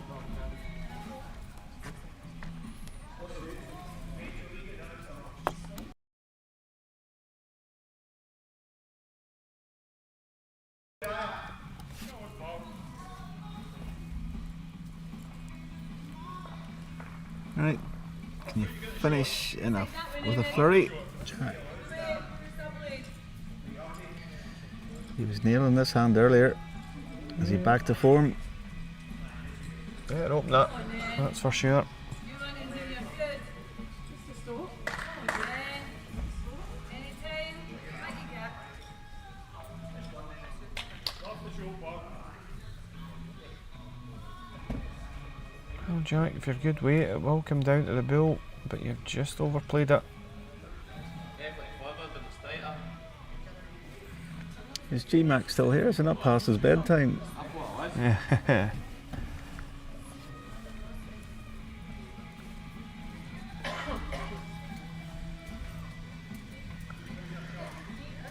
Well, Connolly, need a piece of it probably to keep you in.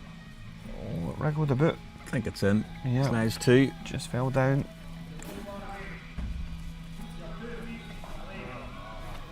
Jack doesn't like this one. Jack Montgomery. Yeah, it looks as if he's powered through on that line. So Jack's got an easy opportunity to get 3. He's just coming up to have a look. He thinks it's just trying to confirm whether it's 2 shots or not. He could easily have asked the umpire or the marker. Tell you something, that 25 shots could be eradicated pretty quickly. Anne and Amy have just scored a 3 in the first end of their pairs match.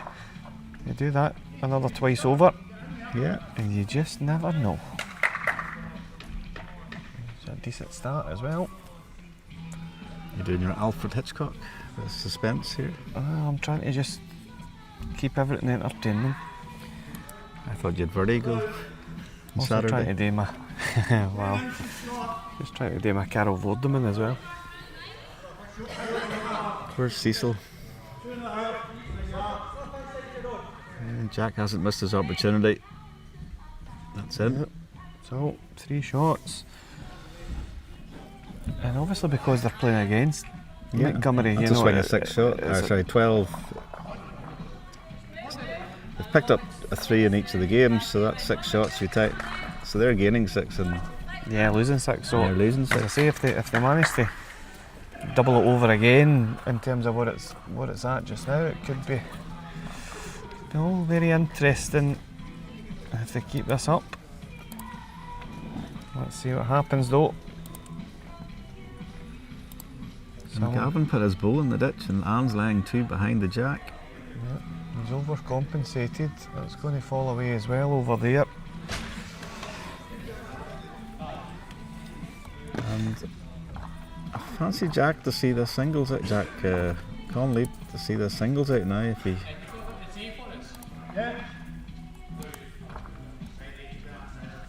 They're a wee bit pensive looking.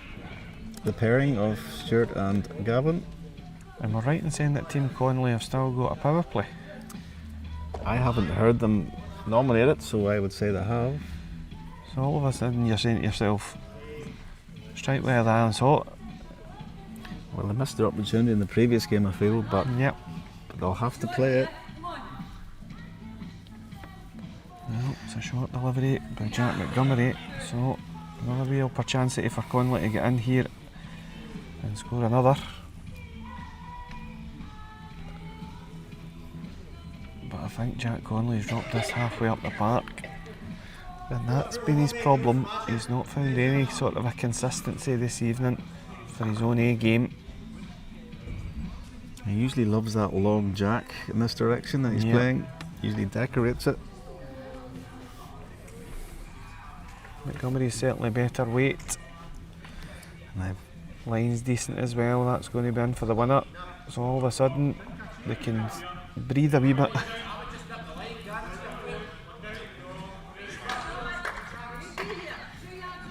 And Wiley drew the shot in the pairs as well. So it just shows you we had them in panic stations, but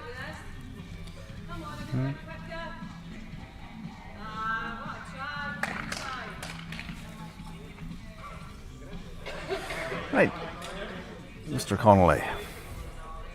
Got the running. Well, he's guaranteed second shot. Did any doubts? But if Jack Montgomery gets a shot, Jack Connolly will have the last ball at Peels. well, he's down on tight line, doesn't? Well, he's going to get a wee flicky do. Oh, he's went through everything, has he? No, I think that's going to settle in, I think, for a pair.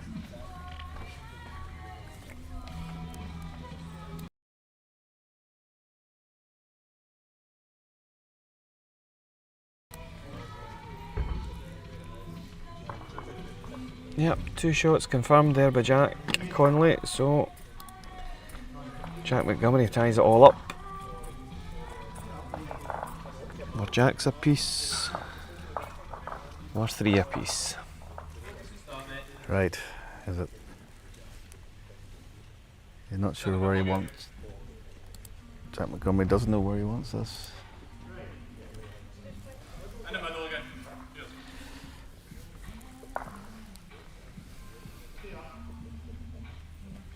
It was a big ball from Stuart Wiley, wasn't it? If he didn't get in, they were 5-0 down. As it is, it's 3-1 going into the last end. Down.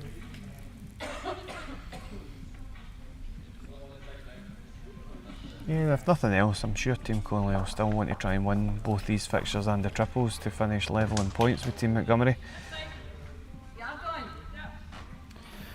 Yeah, Alan's in a bit of trouble. Decent start by Jack Montgomery here in this final end.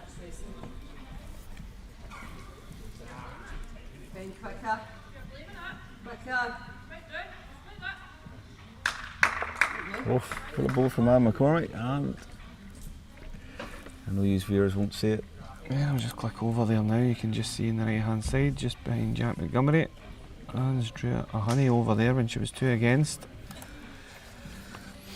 So back here, it is 3 apiece.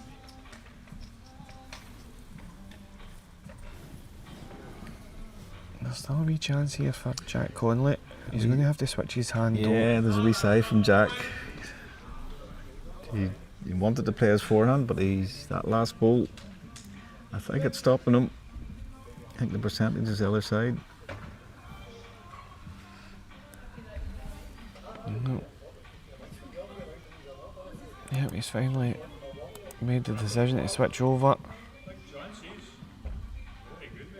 And as you can see, Stuart Wiley's just went right through the gap of Gavin's 2 balls and pinged Anne's ball away there just in the background. Superb ball from Stuart.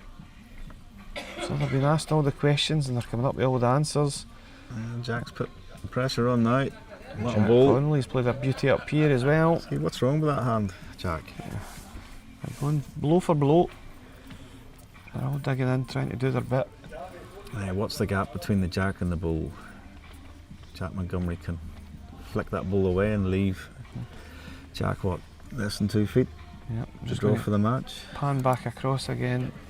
Coming into the screen now, you'll see Amy Harris-Bill coming up the park. Is she going to draw the shot? Gets Is she the gonna Jack draw the off. shot? What a ball. She does. She holds on to it. That is Stuart Wiley's ball just beyond. But he's probably going to have to play the inside hand again and try and get some sort of a contact. Gavin's balls look right in the road now to get to that, given the fact that Amy touched that Jack down. And we'll come back across as Jack Montgomery is going to play his last ball of this end. Play with weight, flick the ball away.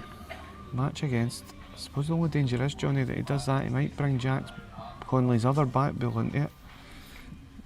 I know we're talking about shots, but he has listened to it. He's trying to just try and nab this off. Doesn't like it. Nope, it's under. Now is he going to?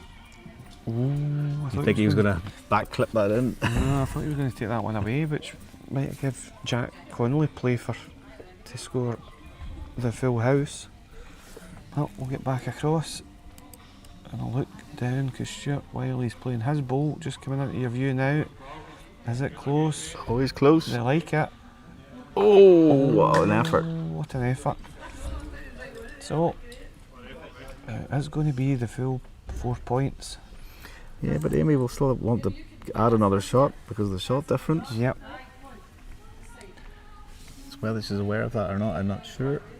Important now here as well that Jack Conley gets in for a second. Is it going to stop in time? Is it going to? No, it hasn't. Oh dear. Right, you can see over there that Amy's ball's on the way up the park as well. She doesn't want to touch any of the... Oh, she's going to get a feather. Nevertheless, they're going to score 4 points. Narrow the gap to 2 points. Still with a power play. And dare I suggest it, still with a chance. Probably have to win the triples with 12 or 13 shots. But nevertheless, they're going to play their triples rubber. Oh, you.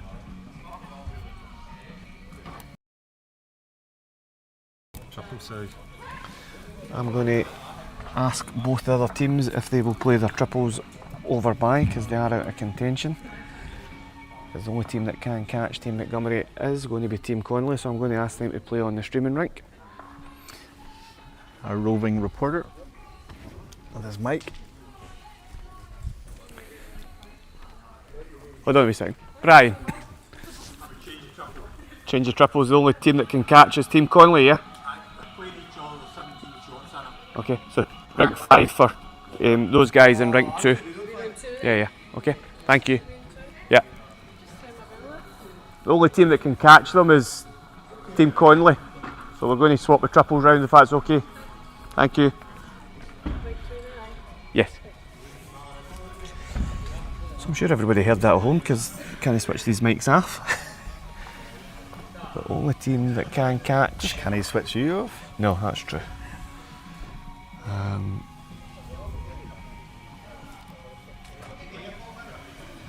So Brian Early said 17 shots in it. So it's a 9-shot victory then. So up against it, Team Connolly, but if they win by 9, they will overtake.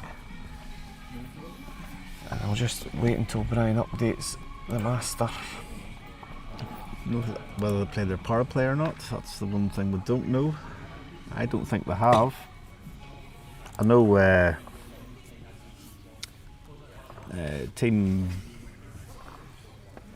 I can't even remember. Team Montgomery, they have played their power play.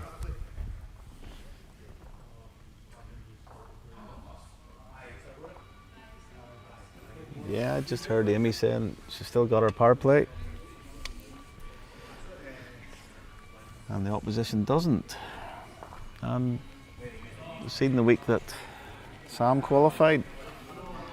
The last ends in both of those games, there was a huge turnover in shots. Oh, I'm not walking back up. Crack on.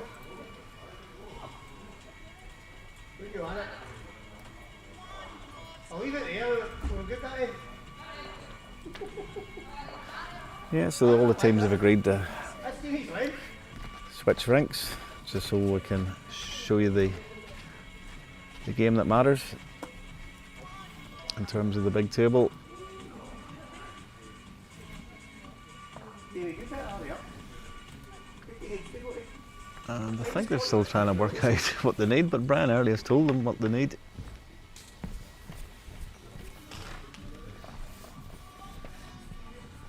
So last game of the night. And players are now approaching the mat. And so is the lead commentator. I'm just the co-commentator. I tell you, I've put my steps in the night, have I not? Didn't hear them on the radio. You're dead funny. Right, before we kick off, let's have a look. As you can see, there is a 2-point gap at the top. Team Connolly are just slightly behind Team Montgomery in terms of points, but the all-important section you're looking at right now is the shots difference. It's 29 shots plus for Team Montgomery and plus 12 for Team Connolly. So 17 shots is the swing. Team Connolly still have their power play in operation, and we're looking at a 9-shot victory will do. We need Peter Snow and a swingometer. Indeed, it's not election night just yet, although I'm sure we're all looking forward to the budget on Wednesday. I just went and bought a car before it. Fabulous. Right, we know what the state of play is. Nothing more than a 9-shot victory for Team Connolly will do. They have their power play where they can score a maximum of 12 shots in the one end. So, let's see how they go. We have moved the fixtures around, so this will be the game that we're covering. It was scheduled to be Team Strachan against Team Sinclair, but as you can see on the table, they cannot catch Team Montgomery. So we will bring you this fixture now, and leading off will be Gavin for Team Montgomery. Yeah, interesting to see he's put the jack on the tee, the longest, the furthest away spot. Before he'd been playing it in the middle with the mat up. Now let's see whether it's worked to his advantage. And he has, decent start, or good start. And he's facing off against Jack Connolly.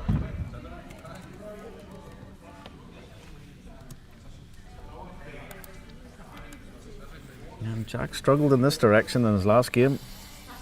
Let's see how he does this time. Yeah, short balls will just not cut it now at this stage for Team Connolly. They need to be really positive, try and take the game to the guys.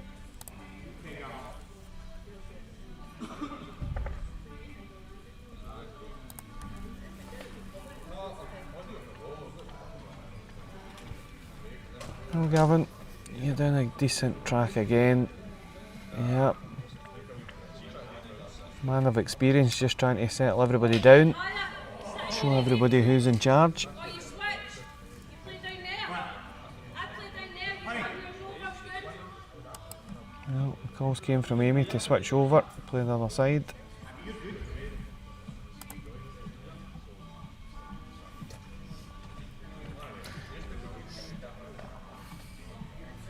Needs to run. Yep, he's all over a line for his ball. I think he's just going to pull short. Well,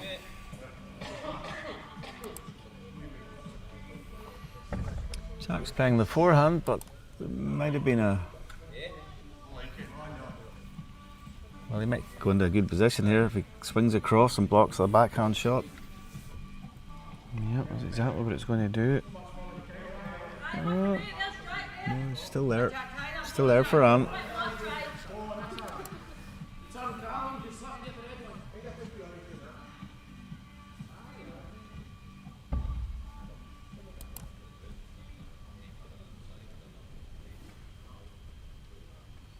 Well, Ant, you're all on running for your wee ball.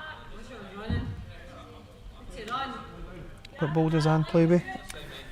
I know it's a very narrow I think it's a vector from memory, but I'll go and look at the sheet. All the players filled out a wee sheet just to let us know what they play with, and it is a vector VS, size 2. Yep. Amy plays with a size 2 ace. Jack Connolly a 4 ace. And they're playing against Gavin Campbell playing with an ace 5, the biggest bowl on show today. And Jack Montgomery's got an international 3, and Stuart Wiley a Tiger Evo 3.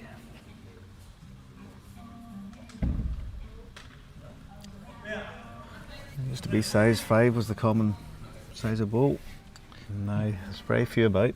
Yeah, I've just been cleaning out a cupboard here at the west of Scotland that had many old style bowls, some of them all turlites and God knows what.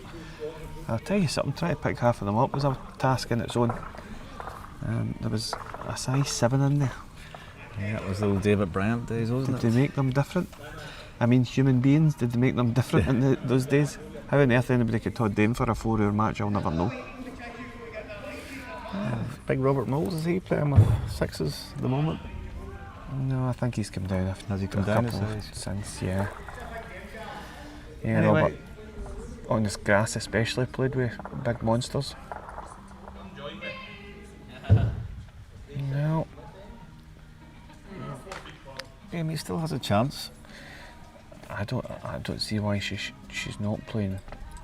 Aggressive to take the 2 Aggressive, reds away. yeah. Just thin the first red. Yep. Peel the other red away. Jack's gets the second and third and fourth rather. Anne's backman will probably be close to being the next shot as well. I think she's got to go quicker than the shot that she's playing. No, it's conservative for Amy's standards, I think. It's very conservative, so much so that she's not up. And I'll tell you, that's stopped everything. Well, That surprises me. yeah, the only way he's coming off Jack's bowl, thinning the 2 reds out, but it's taking Jack's bowl out of the head, isn't it? Yeah, but all this needs to do is beat the debris at the front, but it's not doing that either. You just make sure you get the shot and draw it, and then take your chance.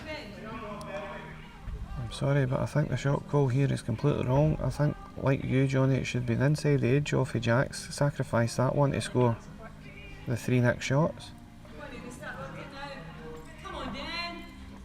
Tell you something, she's committed to her shot, but it's just held off. Just those bowls, they're just quite straight for me. I think they missed a wee task there. They should have been aggressive. So all of a sudden, losing that. 19 shots. Yeah.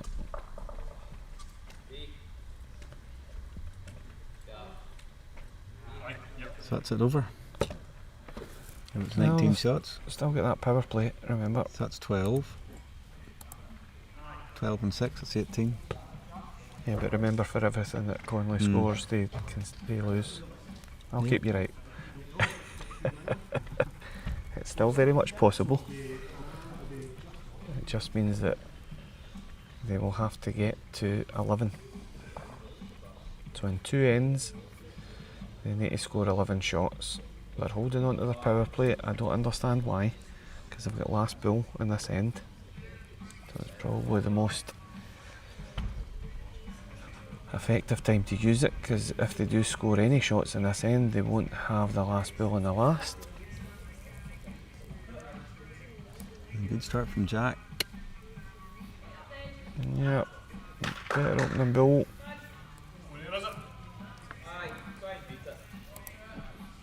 Well, being asked to switch hand, he doesn't really need to.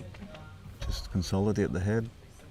Yeah, anything but losing a 3 or a 4 here is pretty good. Don't know how to play the shot.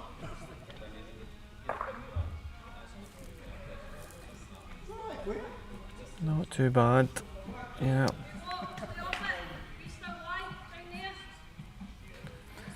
Maybe it's saying that Jack's bill still holds the shot, so.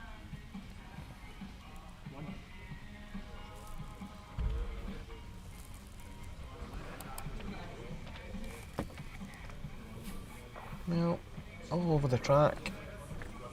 You making the distance? Oh, he left it. Yep, he's left it up the wicket. Yeah, I think Stuart wants Jack to go for the bull or the jack. Well, very, very close. This could just about kill Got it. Yeah, Yeah. great bull. And that, ladies and gentlemen, will be the end of that. Yeah. Unless they don't mark their bull and the umpire comes along and lifts it. As you can see, a few inch gaps. So, Amy's suggesting that you can draw it right to the edge, but it'll be a perfect bull. I mean, you need a couple of shots. Yeah, they draw 2, maybe 3. Yeah, it's just going to get sucked in, unfortunately, into the head. Look at that jack back. Yep, she would have been good to the original jack that was in there. It's a long way shy.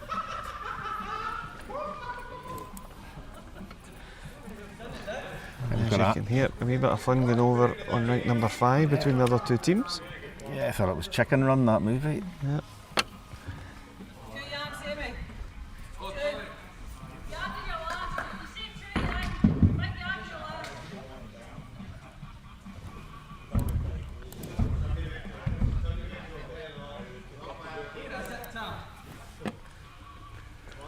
I think I'm ready for my bed, Sam. I'm struggling to keep my eyes open. I'll be dashing off as quick as I can.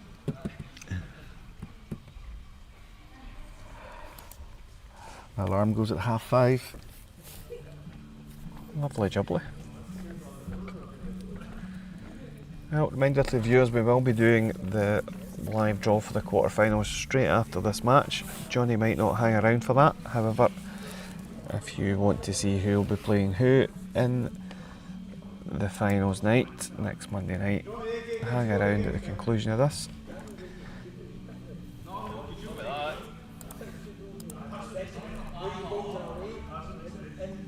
I think you can just see by the way that these balls are coming up, they're not really affecting the head much. I think both teams know exactly what's going on, that it's all but over.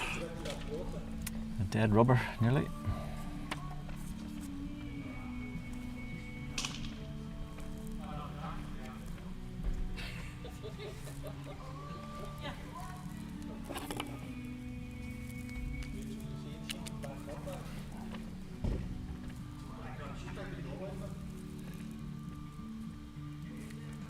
Well, this is the closest looking one. Nope, still getting sucked in from that angle there, Johnny, look.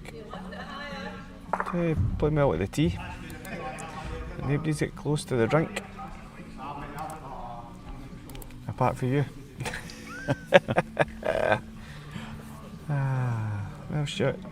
You're a better height at it. Are you going to beat that bull on the green? We edging in. Right, then, you're back on it. You're 4 down. 4 down.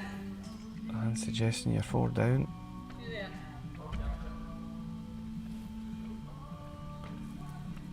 Well, she's the biggest line yet. Come on then.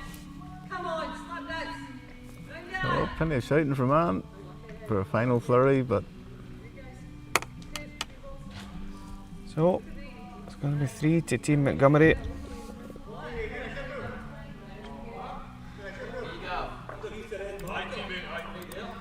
So, getting down the last end, it is 5-0.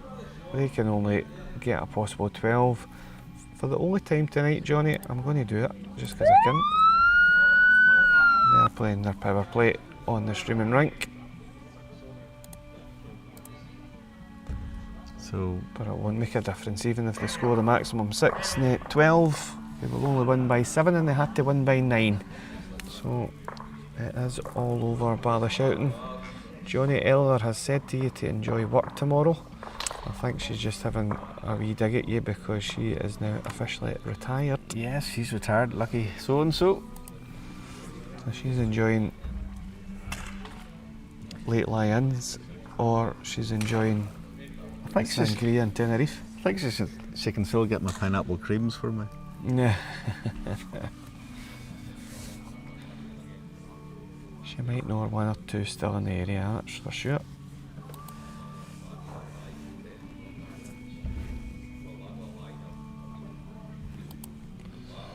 So it just goes to show you, Johnny, that all-important 12-0 defeat in the second round by Team Strachan to Team Connolly has proved the downfall of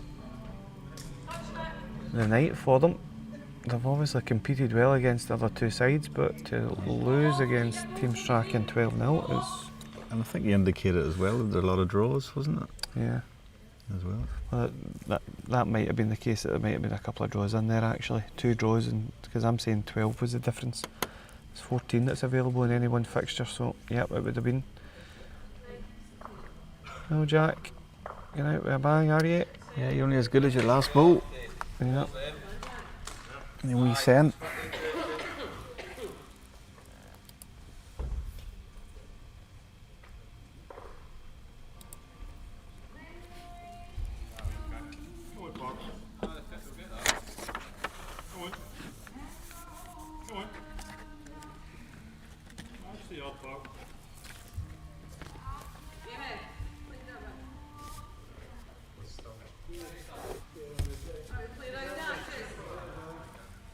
I think she has to play.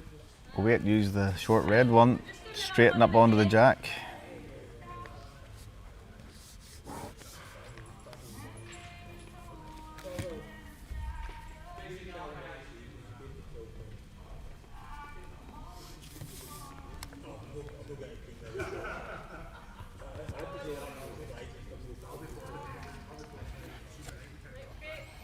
Yeah, decent effort, Ant.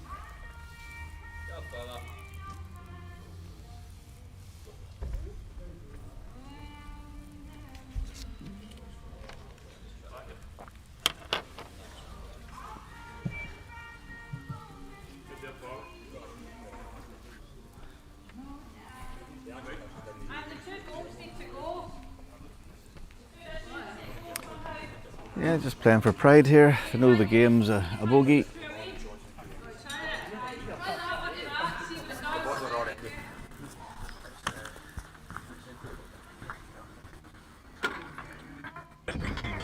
He's asking Anne to play a runner. Hey, take the wrong one. Come on then. Oh, she's got the jack, but Gavin Campbell's touches went in the ditch as well as Anne's. We can do that, but we'll just do the draw first.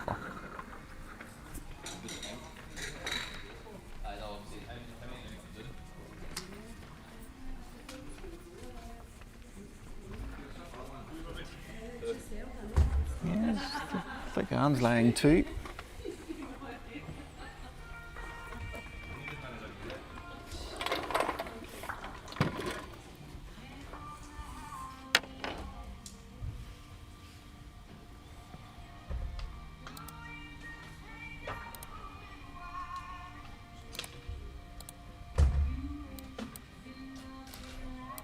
Should be a straightforward draw for Stuart. And he has. So Amy has to try and set that last ball off Stuart's.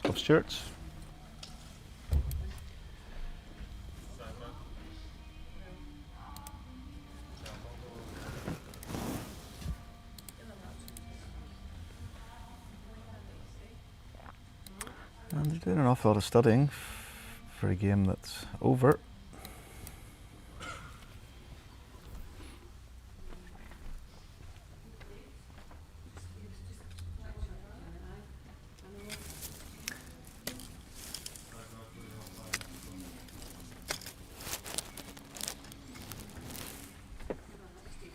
They can get a count here, but it's to no avail.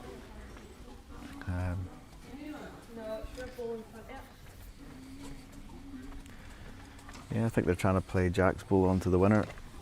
Please slip, mate. Please slip it.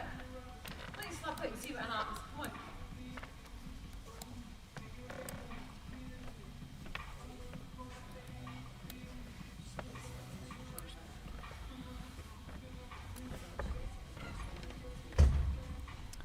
Right, here's the runner. Oh, come on, Ben. Just slip it a bit high, Amy.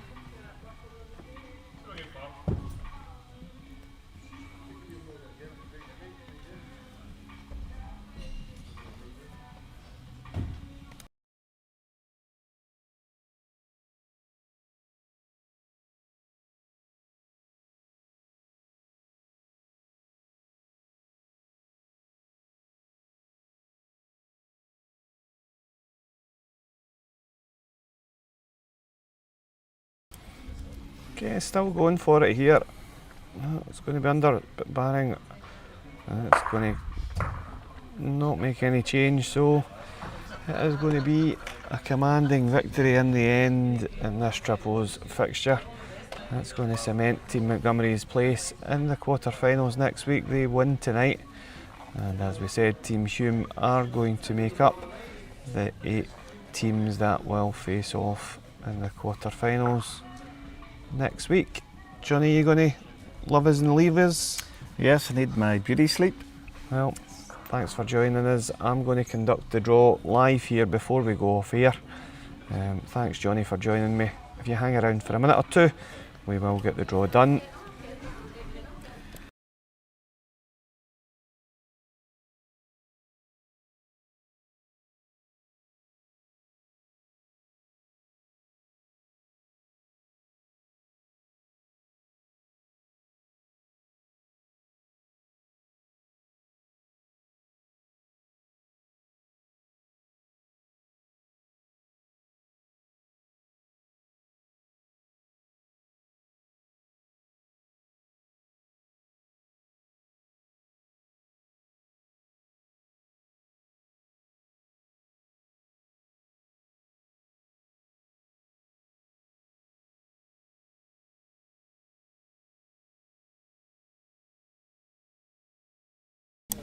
Okay folks, so I have moved one of the cameras around, you can now see us. Hello. We now have the 8 teams that will be in the hat. They will be listed in here as runner-up 2 and night 6 winner. However, the teams that are in the draw for next week's finals night are Team Kane, Team O'Donnell, Team McLaughlin, Team Black, Team Brown, Team Sclater, Team Hume, and tonight's winners were Team Montgomery. As you can see, they're all in the basket. We will draw them out. Quarterfinals 1 and 2 will go on at 6:30 PM, slightly earlier than the 7 o'clock start. It's just because there is slightly more games. Each game should last around 40 minutes, 50 minutes. Given that it is straight knockout, some of them might finish a bit sooner than the triples. And then the next 2 quarterfinals will be at 7:15 PM. So without any further ado, I will draw them out and give them a rumble. And the first team out is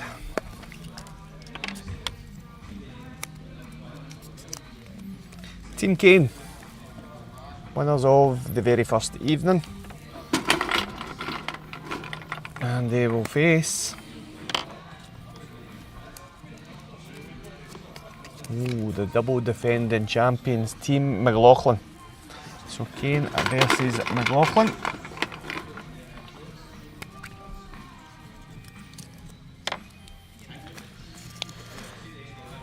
Next up is best runner-up 2, which, as we confirmed to you, is Team Hume. So Team Hume will be up on the early session, and they will face off against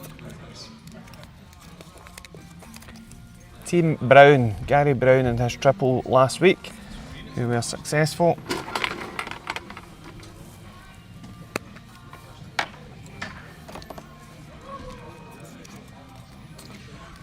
Next out, week 6 winner, which was tonight's winners. As you've just seen, Jack Montgomery's team have secured the victory this evening, and they will face off against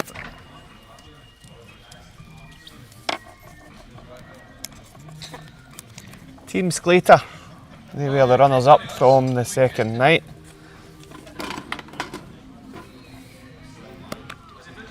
So that leaves the 2 last teams. And it is my own team, Team O'Donnell. And that means we will face